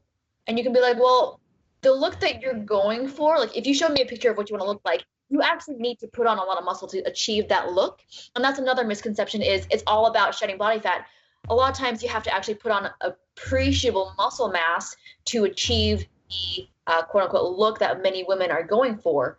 And so getting them to change their mindset from it's all about always being smaller and eating less and so on, to maybe if I did implement some actual progressive overload in the gym and try to actively put on muscle mass, maybe that will benefit them in the long run in terms of their body composition goals, maybe. So I guess that's another thing I want to address is gaining muscle is not a bad thing at all. Yeah. And then, Sohee, to be clear, you said the clients that come and see you in person, this is already pre-selected individuals that maybe some of them, they know of you, and also they may have followed your methodology before. So this is already within the greater sphere of, females that like to train. These are people that have more knowledge than probably an average. They're already kind of aware, but you still notice once again that compared to where they think their effort is, it still needs to be higher. Yes, and even if they're like, I've been following you on Instagram for this many years, you changed my life in these ways, I'm lifting because of you, you changed my body comp and so on, and even so, there's still so much left in the tank where they'll do a set, and I'm like, okay, now we're going to put on 50 pounds, and like, what? And then they do it, and they're like, oh my God, I had no idea I could do that. I'm like, yeah, now we set the baseline, and a lot of it too, I think, is a confidence issue. And that's why, in part, I'd like to include in my thesis, I'd like to look at psychological measures of self-efficacy, things like that, where if you don't think you can do it, or if you're not confident in your form, maybe you'll subconsciously pull back more without even realizing it, because you're not sure if your form is or your technique is on point. And maybe all it takes is a qualified trainer or someone you trust to be like, yes, your form is good, you can do more, for them to overcome that mental barrier of, holy shit, I've now put on 80 pounds on my deadlift since last month. Now that I have more confidence, and that might be another thing too to look at. Yeah, I was going to say that's probably a whole can of worms to get into, but would you say perhaps that it's sort of insidious, the common narrative that gets shared in terms of how you should train or what's expected or what you can do, or even, when you said lifting weight, it's like, should I even be here? Like some of the female clients I've dealt with, when they first start getting to the gym and they first start using barbell movements, they talk about gym intimidation, right? Where they feel it's like, should I even be on the side? Like, should I be using a barbell? And so there's all these hurdles, there's all these barriers to entry of, let's just say, quote unquote, effective training before they even get to pushing themselves that they have to overcome that no one's really aware of. And so they have maybe some of those limitations that's been instilled upon them from an early age for a long period of time, and then they enter the gym and they think to themselves, comparatively, once again, it's like, It'd be the equivalent of a guy, maybe. So for a woman that thinks, so from your pre-selected group that follow you, they're probably training harder than the average woman, and it'd be equivalent to a guy. Maybe he's at the gym crushing it compared to the average guy. He's like, of course I'm training hard. And then they see you and you say, well, actually, compared to what your capabilities are and what you want for your goal. So they're still overcoming some of those hurdles that maybe have been instilled from a long time ago. That's very interesting. Yeah. Absolutely. It's just, I think the psychology of training is huge, because I've even noticed in myself. I recently signed up for Gold's Gym Venice. I'm sure you guys have heard of it, the Mecca, right? Oh, yeah.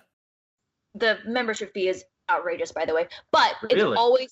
it's so busy. It's like meathead paradise, right? But depending on when you go, especially on the weekends, it can be very, very crowded, to the point where I will find myself, even after all these years, I will get anxious on the gym floor, where I'm like, I don't want to lift. Like, I don't want to do the exercise. I don't want to have to weave my way through this crowd and pick up that pair of dumbbells and do this exercise in front of other people. And I'm like, if I feel this way, how do other women who are new to lifting feel?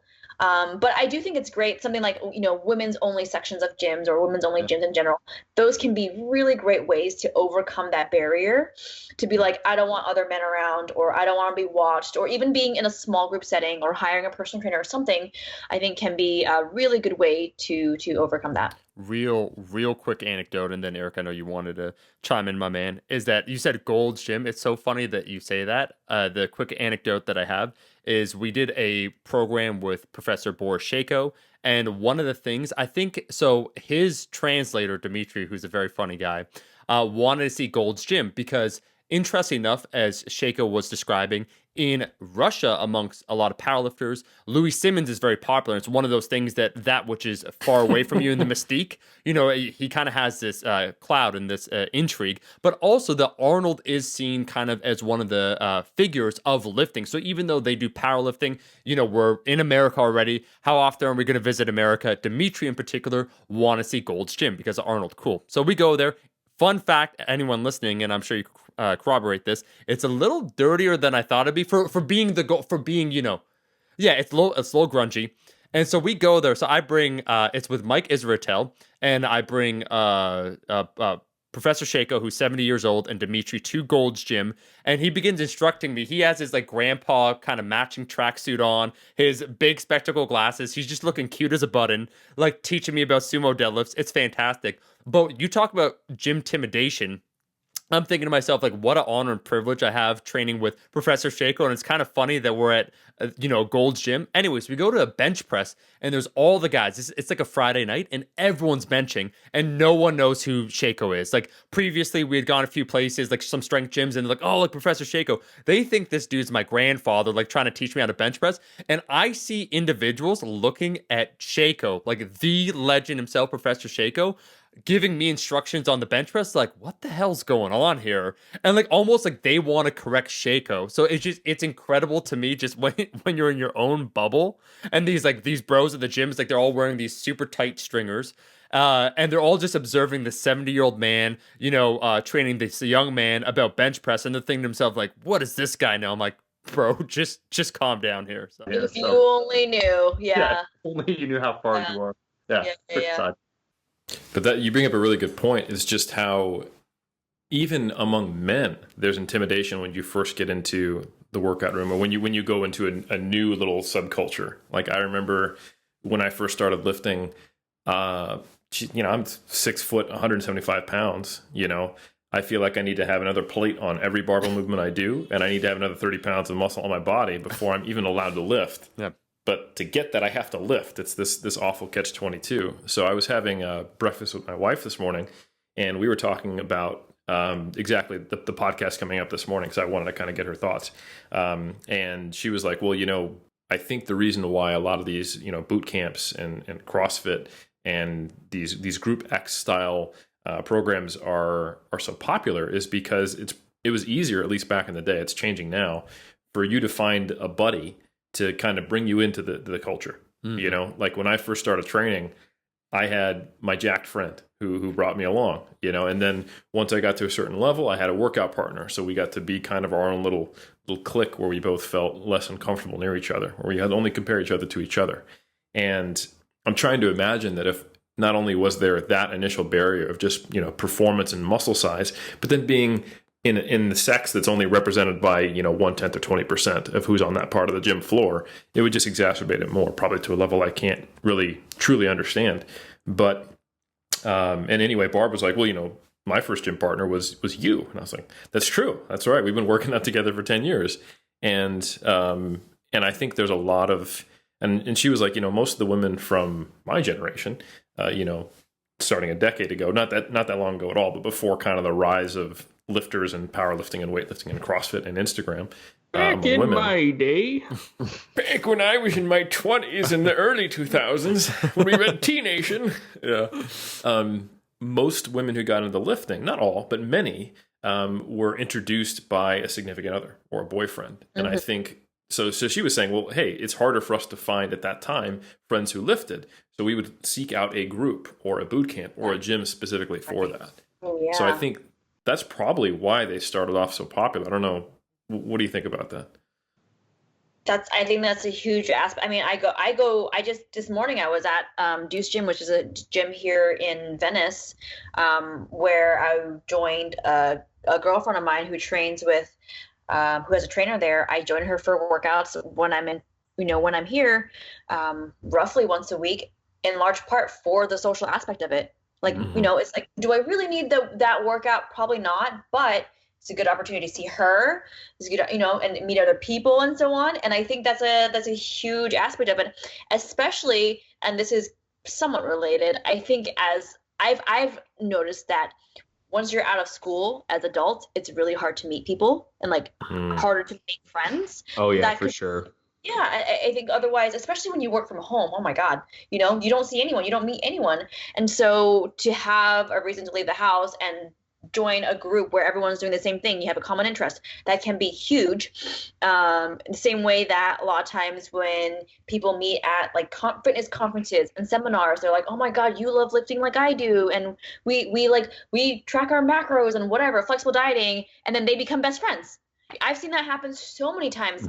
I don't know about men, but amongst women for sure, because I think especially if you're very fully immersed in the fitness culture, the fitness world, you can feel very alone if you're in a community where fitness is just not a big thing. You seek out other. So I think in that way, maybe social media has been really good in connecting people in that regard. But the social aspect is, I think, really, really big. Whereas, even my dad actually was telling me last week that he likes the programs that I'm running for him, the custom programs and so on. But he actually wants to join a Gold's Gym near him in Fullerton, here in LA, because he wants the social aspect. So he's like, I'd rather do a boot camp because I get to see other people. Yeah. That's fair. That I understand that. Otherwise, he's lifting by himself. Right. So I think that's something to take into consideration. So maybe it is for women more of a psychological thing than anything. Could be. I was chatting with Eric Trexler about this a while back. I kind of feel like the iPod and now cell phones have completely ruined gym culture, because I remember back in my day, back before earbuds, people weren't going to go in the gym with the big shitty headphones. Back before Beats by Dre made them cool. And so between sets, you would either just sit there quietly or you chat with people. And I feel like I can understand the rise of stuff like CrossFit and boot camps and whatnot now, because I personally feel a lot less camaraderie just walking into a normal gym and going to the free weight section now than I used to. Because back then, probably 60% of the people, anyone with an extroverted bone in their body, was basically just looking to chat and make friends between sets, because what the fuck else were you going to do? And now everyone is either checking Instagram or listening to music. And even though there's a dozen people within arm's reach of you, you still feel kind of alone and atomized. So I really love the gym that I currently train at, Spider Strength Gym, because it's the way a gym should be. There's loud music playing over the speakers. Very few people have headphones on. It's pretty social. But you just don't get that in most gyms anymore. So I I definitely understand anyone doing any sort of like group fitness thing, no matter like what that looks like. Because if they're at all extroverted, that just has to be more rewarding than going into a gym and, trying to duck around people who are trying to ignore you because their headphones are on. I mean, you can go into a gym by yourself and go through your entire workout and leave without talking to a single person. Mm-hmm. I think that's very normal nowadays. Even at Gold's Gym Venice, that's what I see happening a lot of times. And that's why, for me personally, when I was in San Diego, I would run small group sessions with women. It's strength training, but it's small group where anywhere from like 3 to 6 women together, and they would become very, very close. But like you didn't have your headphones, and the etiquette was like, you're not on your phone, you don't have your headphones in, you're talking to each other between sets. And I think that was really good. And it created that camaraderie that I think that we as adults crave outside of like work and so on. And it makes me wonder, side note, like how prevalent is that, even like small group strength training for women? And if it were more popular, would we get more women doing that over time as opposed to more like various boot camp things? I don't know. Maybe it's more of an availability thing. I don't know. You just landed us in some hot water for naming a particular boot camp. We just got done defending ourselves against ourselves, and now Eric and myself are almost bankrupt. I shouldn't even say this, but yeah. Eric, I'm just going to say it. It's a green screen behind him. He had to sell his diplomas on Craigslist. It was actually really sad. Yeah, I actually mute my mic constantly because I actually have a cardboard thing that I hang these pictures of my old degrees on, and when traffic's not going by, just mute it and make sure I time my talks right. It's a skill, really. I developed a new skill, so I think that's the upside. King of multitasking. Look for the silver lining. Yes, sir. That's right. Yeah.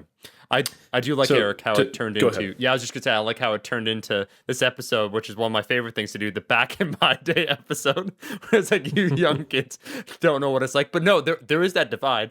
I'll just quickly close out on that one by saying the powerlifters that train at Fortis, from those that were training in the 90s, like no joke, and those that are now kind of more the current IPF lifters. And what I mean is there's been a recent explosion amongst the IPF lifters that they're kind of headphones on, and they have their wireless headphones, and they film every single set. And so they're just focused. And so the thing that occupies their time is filming every single set. Then they sit down on the little chair that they pull up and they watch the set. And then you have the old school lifters. This guy, Paul, who's hilarious, that goes to Fortis, he'll do a set. He's strong as hell. And then if anyone wants to chat, he'll chat. And I actually think his per session enjoyment of the gym, if I can say, is significantly higher than the person that kind of like sets up the phone, films it, then just goes on. You know what I mean? Like he's just like, he's 46 and he's still going to the gym. He's loving life. And I've seen that before, but yeah, it's just an interesting observation. Yeah, their time is spent assessing their J-curve and switching between their music and their camera because they can't go at the same time, being frustrated and wondering, when is Apple going to fix this? While the old guys are all like, hey, it's ME day. Yeah. Let's all hang out together and lift some heavy shit and use bands in strange ways. Yeah. And that's two very different cultures, and I think there's something to be said for both. Not something good about one of them, but yeah. I do enjoy, Eric. I do enjoy reading their Instagram captions post the IPF lifters, where it's like it always starts dramatic. Not the day that I wanted, it's supposed to be RP8. I'm like, bro, just get to the fucking point. Like, I found something that didn't go well because I watched every single set. Yeah. It's really good for self-loathing though. So there's that upside. So let's bring it back on course. So we've looked at the past. Now we're going to move to the future. No longer like Greg, your research was great, but it's old news. All right. So I want to know, where are we going to go in the future? Sohee, what would you like to do with your PhD? Where's, I know it's in the early stages of what we're conceptualizing, but where would you like to go? What are you interested in doing, and where do you think the next gap to step into is? Okay, so not to be super dramatic, but one of my main goals, very, very long term, is I'd like to make a significant impact on the way women exercise, specifically how they perceive weightlifting, lifting weights, strength training, change the overall mainstream perception of it. And maybe if, obviously I do have my own biases, but if we can come up with come out with a significant body of research that suggests, hey, the research all tends to point in this one direction in terms of body comp changes. This style of training is superior to like the really light loads, stopping like 50 reps shy of failure or whatever, which is how so many women still train. Maybe if you actually did try to actually get strong and push to failure and so on and so forth, you will see the changes that you really want and so on. That would be a very cool thing to see. Obviously, I'm prepared to be fully wrong in my idea that longer rest periods and pushing close to failure in general tend to be better for hypertrophy. But it'd be nice to have an answer with, scientific data either way. So, because right now it's a lot of, well, this person on Instagram looks like this, so I'm going to do what she's doing and buy her programs. And what I find myself doing is like, well, here's the studies done on men, but we just don't have it on women yet. But also getting a better idea of what is the general perception out there currently that women have on exercise in general, and on lifting, on what are your thoughts on deadlifting and squatting heavy, things like that, and getting a true representation of what is the percentage of women like actually lifting heavy right now, because there have been surveys and so on, but it's like a Midwest undergrad female population, like, you know what I mean? Like is that really representative of what women in all of America are really doing? Probably not. And they'll be like, well, 30 to 40% of women are lifting weights now. And I'm like, probably far, far lower when you take into account everyone in America, right? Because you have, what is the percentage of women who, like, people who exercise regularly, like 20%? And then you take a percentage of that who are actually lifting weights, very, very little. So even I'm thinking like, okay, on Instagram, like I have decent following, right? But even then you're like, how many people am I actually reaching? What percentage of the general population am I actually reaching? Not enough, right? So in one way you can be like, yeah, it'd be cool to have more followers. But to me, it's more like, because then I can reach more people and help more people and get the right information out there more. So I guess that's kind of one of my goals. And I love the research. I love the practical application of things. Anytime I read any research study, I'm always thinking, how does this translate into the real world?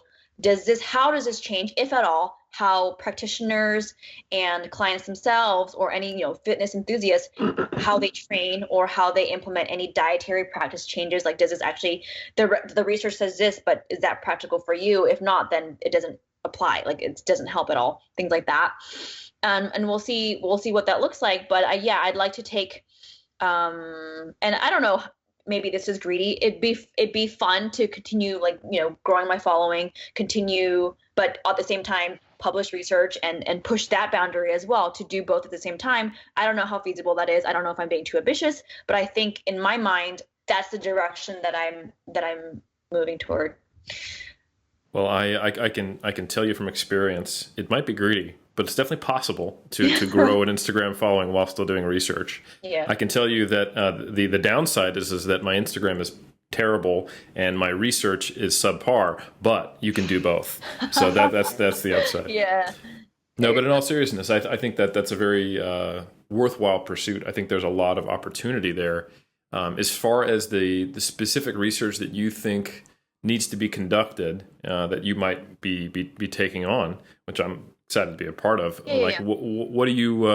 What actual studies would you like to see done? I know you mentioned a questionnaire, you've mentioned rest period, you mentioned comparing boot camps to heavy training. So what kind of approach were you thinking? We haven't fleshed out the details of the specific study designs just yet at all, but generally speaking, one thing that I've been very, very interested in over the years, very consistently, is what kind of training style is best for body comp changes in women. Because we have a lot of research on the nutrition side of things and so on, but I think when it comes to women specifically, the training aspect is lacking. The research is lacking, at least to the extent that I would like to see it. So looking at, and I still don't know how we're going to set this up, because I'm sure, and this is, I think, one of the limitations of studies that maybe people who don't actually do research are very quick to criticize. And we're like, well, this wouldn't have passed IRB otherwise if we hadn't like matched for volume, or, you know, when you look at like drop set research, they had to match volume. Like,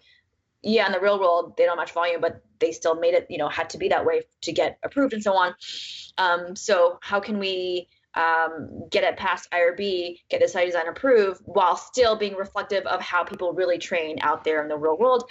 I don't know. We'll figure that out between hopefully you, me, and, you know, secondary supervisor. But I'd like to answer the question of which training modality is going to yield the best gains for women. That is the question that I'm trying to answer. Yeah. And I have some interesting thoughts on that, because I think, you know, we're taking a very, very applied approach. So instead of trying to uncover a mechanism, any kind of matching for fair comparison is more about ecological validity.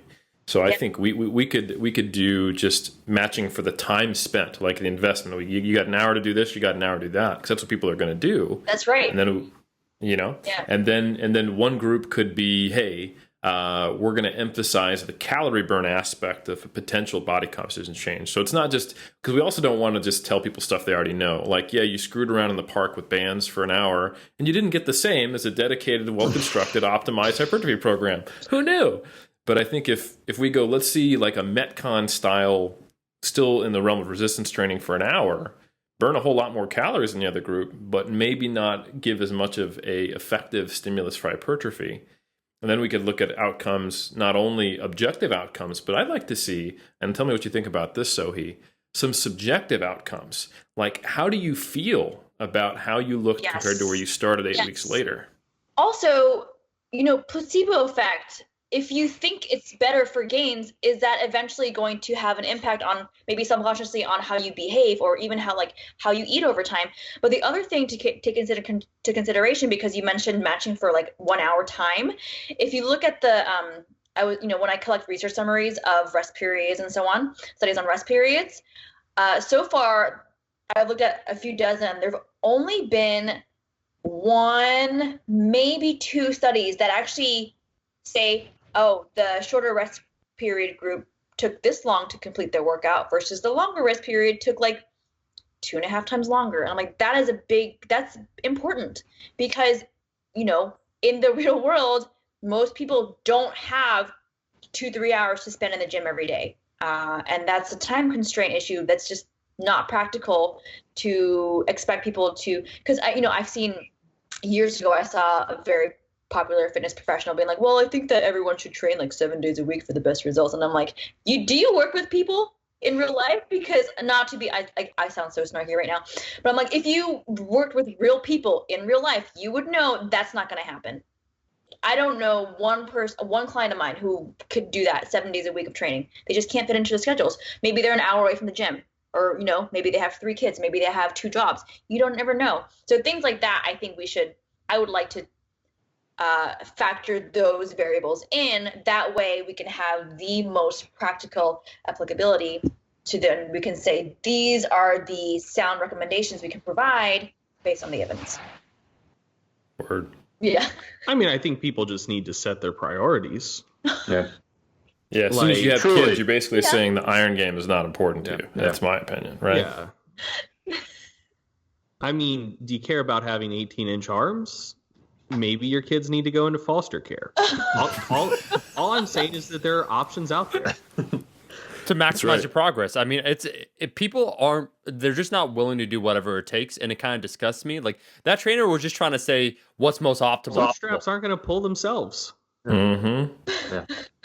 Yeah, I mean, what's going to be better for your kid if they're, you know, sucking on the golden teat of regular parenting, or if they become a ward of the state because daddy got to get some 18-inch guns, right? Well, I mean, just think about how many times in elementary school you got into the argument of like, my dad could beat up your dad.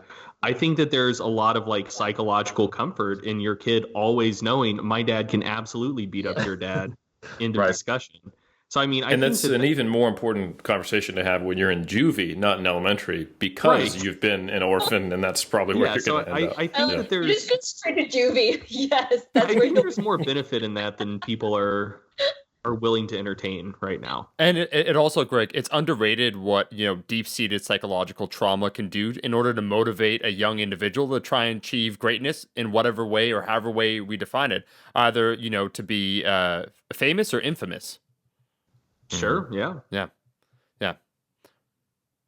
And that's the podcast, guys. That's just my 2 cents. No. Woo, that was great. Awesome. So Sohee, it sounds like where you see this going, you'd like to do a questionnaire, figure out what are women currently doing, what are their current beliefs. Yes. And then do you feel like we have a good enough idea of just the general adaptations that women get in response to circuit training versus resistance training, or is the lack more that we don't have enough comparisons between the two? I don't think there are nearly enough comparisons at all. In terms, at least in terms of the way that I would like to see it and how it's really reflected, how it really happens in the real world, match the effort. Maybe like exercise selection obviously matters as well, exercise order, things like that. Because I've been to a handful of true boot camp style classes, mostly because a friend is trying to drag me along, so I'll humor them. And I don't know if I can actually name names, but one very popular boot camp style class, they actually did emphasize proper form, which I was very surprised about. And they're like, yes, we do want you to push to failure every set. And I was like, that's cool. I'd like to learn more about how you guys program. And then maybe we can apply that in our study design. I don't know. Can I give a suggestion of a study that I think would be really, really useful and also pretty easy? So just in terms of what I would anticipate is like, if you get untrained people, put some of them through a boot camp, some of them through a proper resistance training program, I think like generally good stuff is going to happen with both of them. And that may to some degree kind of undersell maybe what the long-term differences would be. So something I'd be interested in seeing is if you could like make buddies with someone who runs boot camps and just say like, hey, now and like 6 months from now, some people who have been like coming to your boot camps for, at least 3 to 6 months, they have some experience here. Can we just like do some basic testing on them now and 6 months from now? Like you wouldn't have to do any of the training. You would just want to see like in a normal boot camp environment for people who have already been coming to boot camps for a while, are they still seeing ongoing adaptations? Because that's something that would interest me, and I think that would be a pretty straightforward study to do. Yeah, I think that would be really, really interesting. I think that reminded me, I forgot to mention the training status, even age. There is some research on age and women showing a difference. Looking at parsing out those variables would be very interesting as well, because maybe it's the case that depending on the subpopulation of women, some do better with shorter, boot camps. Oh, I don't know. We don't know. We'll see. Yeah. Cool to see that. You could definitely make a case for something that has more impact or load for postmenopausal women, especially. Yeah. Right. Yeah. Or maybe it varies by exercise. Do you think, Sohee, for your research, you would incorporate any of the seminal work of the Mel Gibson classic, What Women Want? Like, with that, in terms of answering the question, obviously what people want to do, I just think that there's a lot of hidden wisdom in that movie. Truthfully, Omar, for a second, I was like, who is the researcher Mel Gibson? That's good. Gibson et al. Yeah. What year was it? Like 2001? Like so long ago? Oh, yeah. But would be cool to see, even, when Greg, you were just with a study idea, even finding out what is the average retention rate of your boot camp regulars. How long do they show up for? Because if they're only showing up for 2 months and then quitting, or versus, like a powerlifting style, I don't know, or someone who lives on her own and does like more like my style of training, how long do they show up for? Is it more years? I don't know. Because that's important too, because even if we can say like, well, the research shows that this style of training is better, but people hate it, so then they quit sooner, then it doesn't matter anymore. Like, is it really better in the long run? Probably not. Things like that. Yeah, I would be very curious to see what aspects of personality lead towards self-selection? And is that a bigger or smaller player than some of the social and environmental aspects that we have speculated and observed anecdotally about what drives people to different modalities? Right. Because like you said, Sohee, I mean, the most important thing is to figure out what will people do consistently long term. Yes. That is hopefully benefiting them, and try to find the best of both worlds. Right. So that, I think, especially with your background in psychology, I think it would just be a unfortunate thing to neglect if we were just like, hey, VO2 max adaptations are slightly better with circuit training. Body composition changes were similar, although there was a non-significantly greater fat loss in the bootcamp group and non-significantly greater muscle thickness changes in the resistance training group. Like, I just made up the outcomes, and that's probably what's going to happen. But I think some of the psychology and sociology stuff would be really interesting. Yeah, because if you guys were to be like, well, a heavy like 5 rep max every session in the deadlift is better for posterior chain gains, I wouldn't do it, because, like, as an example, I got injured with a deadlift 3 years ago. I will not lift heavy anymore in the deadlift exercise. I won't do it. So if you were like, that's better, I'm like, I don't give a shit. I won't do it. So that, that stuff too can absolutely play into it. For sure. Yeah. So, something else I'd be kind of interested to see is, like, if you could find a sample of women who'd been lifting for a meaningful amount of time, like 5 years, 10 years, something like that.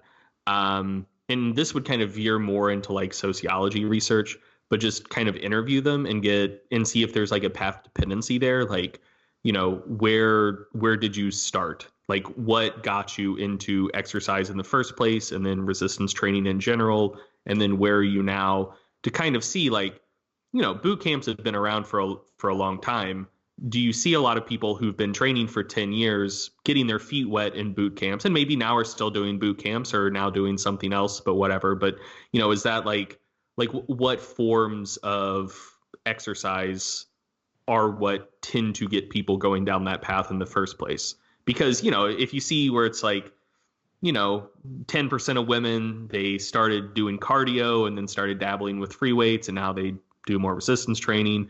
10% of women, they were doing CrossFit. 10% of women was boot camps, and just like a whole mishmash of things. Then you can maybe infer, like, well, who gives a shit where they start? Just get them in the door, and the ones who take to it are probably going to either stick with what they're doing or find a style that appeals to them more. Versus if you find like, like a hugely disproportionate number of people who stick with it long term did get into it with boot camps, then like, okay, maybe that's something that would be worth promoting to like get people in the gym in the first place, because maybe it's going to stick better.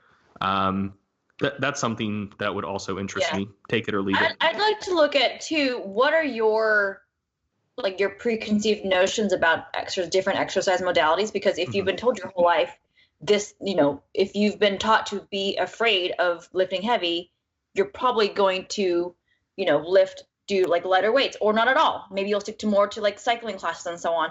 And if that is the case, maybe we can say, okay, so we should really make more of an active effort to change the way that we talk about lifting. Maybe, or like what you said, maybe the ends justify the means, where they can get them to start with boot camp, and eventually over time, maybe they will shift more towards heavier lift. I don't know. It's an interesting one. Yeah. Yeah, I'm really curious to see where it goes, and I'm really excited that there's passionate people such as yourself who want to study this, because it's a definite gap that needs filling. So, at this point, Omar, unless you want to dovetail into something, I want to ask and just open the floor to both you, Greg, and Sohee. Yeah. Is there anything else that you wanted to talk about that we didn't cover that's in this realm? Just kind of open floor, and Greg, we could start with you. So one of the things that does interest me a bit is I do think that there are meaningful differences in acute fatigability. And like I said, when you look at the research that has been published thus far, you tend to see pretty similar strength gains and hypertrophy over time in males and females. But in those studies, they have the subjects on the same training programs. So theoretically, the female subjects probably could have been doing a little bit more if they are less acutely fatigable. Another thing that you see, so if you just download the openpowerlifting.org data set, you can look and see the relative difference in strength for like very low skilled lifters all the way up to like elite world class level lifters. And one of the things you tend to see there is that the gap in like the relative gap in strength between males and females is considerably larger for less skilled lifters, like who are like in the lower deciles of either absolute strength or like Wilks score or whatever. Well, I mean, Wilks score is supposed to normalize that, but if you guys get what I'm saying. So if you look at like people who suck at lifting, the males that suck at lifting tend to be relatively stronger than the females that suck at lifting to a pretty large degree, and the magnitude of that gap shrinks as skill level increases. So just looking at that data that exists out there on actual competitors, one could potentially surmise that over the long term, when males and females, theoretically, if they're competing in powerlifting, they're trying to find training styles that are more agreeable to them, that maybe the female lifters actually make relatively more progress over the course of their training career. And thus maybe the research finding similar strength gains is actually slightly underestimating how well females could actually do if they were maybe training at slightly higher volumes. So I don't really know how you would go about investigating that, because when you look at the difference in magnitude of relative strength gains over like an entire training career, it's not that large. And so like I think you probably need a fairly enormous sample to detect it in like actual longitudinal research. But if there was a way to get at that, I think it would be pretty neat. One interesting thing you could do to kind of leverage the advantage that women have would be to give a fixed time period and a rest period range. Like you can go whenever you feel ready between 1 to 3 minutes, and then you can get as many sets as you can get done up to a maximum of this many on X exercise. You could have like a 1 exercise per day setup type of thing. You could have like a squat, bench, and a deadlift day or something like that. And that it should allow more volume for the women, and then see if that, and then look at session RPE to see like, but did they actually feel like they train harder? Does that impact knock-on days and subsequent microcycles and mesocycles? And you might find that for the same time and the same overall perception of difficulty, you could maybe get more work done among women, and then maybe grow faster or at a greater rate or something like that. Yeah, I think something like that would be pretty sweet. Sick. Master students, you heard it here. That's actually probably more like a PhD project, but nonetheless, you heard it here. Thesisideas.com. We're going to start that up. No, we're not. Sohee, anything else? This isn't a research idea per se, but I was talking about how I want to change the way that women train and eat and et cetera in the industry. I think it'd also be cool, generally speaking, to change the way that women are perceived in the industry. Like female, when you say I'm a female fitness professional, people are like, oh, like what cute outfits are you going to show today? Like I don't want that to be the first thought, because even just a few weeks ago on Instagram, I had someone ask me, just curious, are you going to have more of your male colleagues are you going to encourage them to conduct more research on women? And my thinking was, why do you have to assume that I have to ask the men to do the research on, why can't the women do the research on women? He probably wasn't even thinking that, but that was obviously the default. So I'm like, it'd be nice if we could be like, yeah, here are a collective bunch of really highly competent female researchers doing research on women in the industry in the realm of fitness.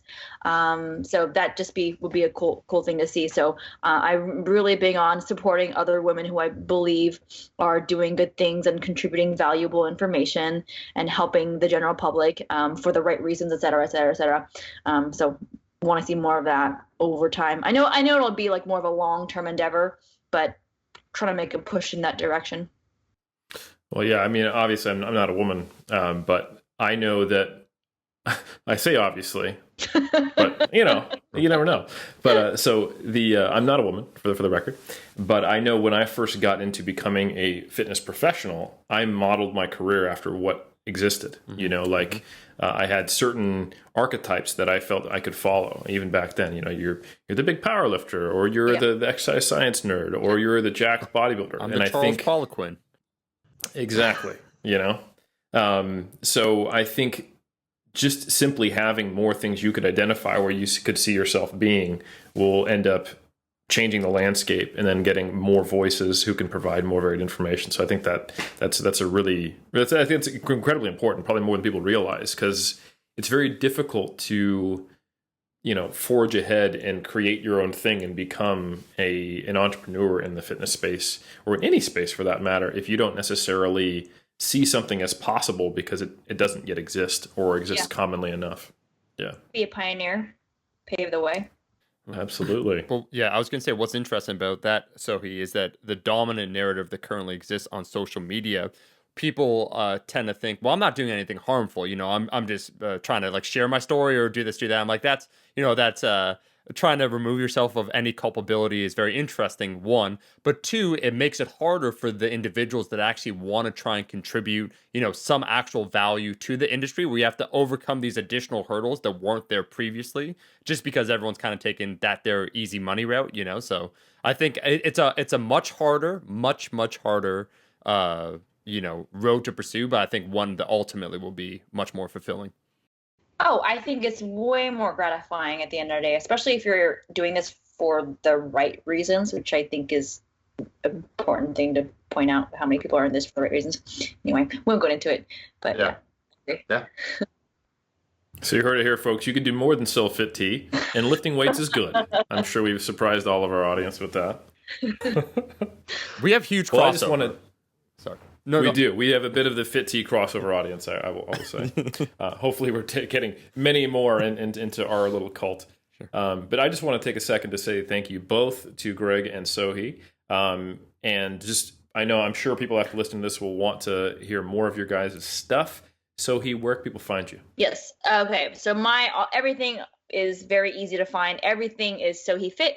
I am most active on Instagram, but I'm on Facebook, I'm on Twitter, my website, soheefit.com. You can use the contact form there to email me if you'd like to, but Sohee Fit all across the board. Love it. Greg? So website, strongerbyscience.com. That's where my free content is.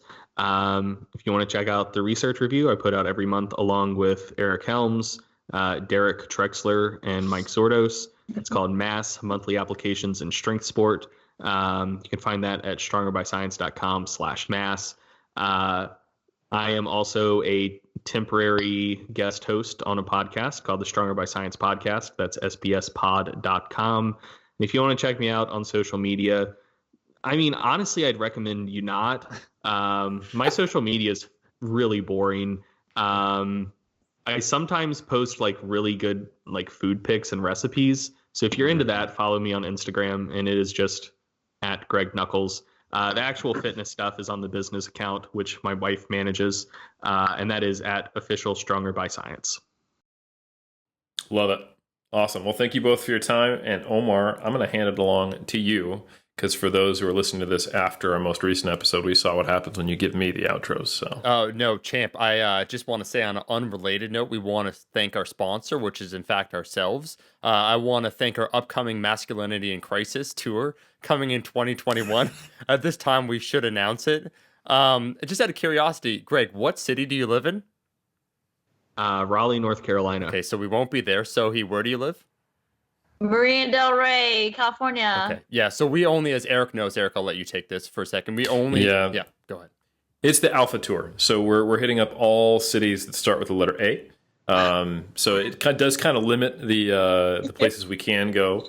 Just really only Alpha cities. I mean, you can come nearby to Apex, North Carolina. Apex Predators. That You know what? That might be our 2022 tour. We'll have the Alpha Male Masculinity in Crisis Tour 2021, then Apex Predator Tour in 2022. Sohee, you are unfortunately not allowed to come. You shouldn't share this, because it is for the diminishing qualities of the male, which are I think in fact we probably just damaged our Yeah, our tour is even now more important after we let out this oppressive podcast against men. Yeah, we enable the matriarchy. But, legally, once again, we've had to do some various forms of community service for our transgressions that we vehemently deny. But be that as it may, I do want to thank our guests. I do think this was quite an illuminating episode. I am not paid to say that. But you could go ahead and leave a rating and review on iTunes. We are trying to fight the establishment. It does help us out. On YouTube, you could go ahead and leave a comment. We'll do our best to respond, and we'll see everyone every single Monday.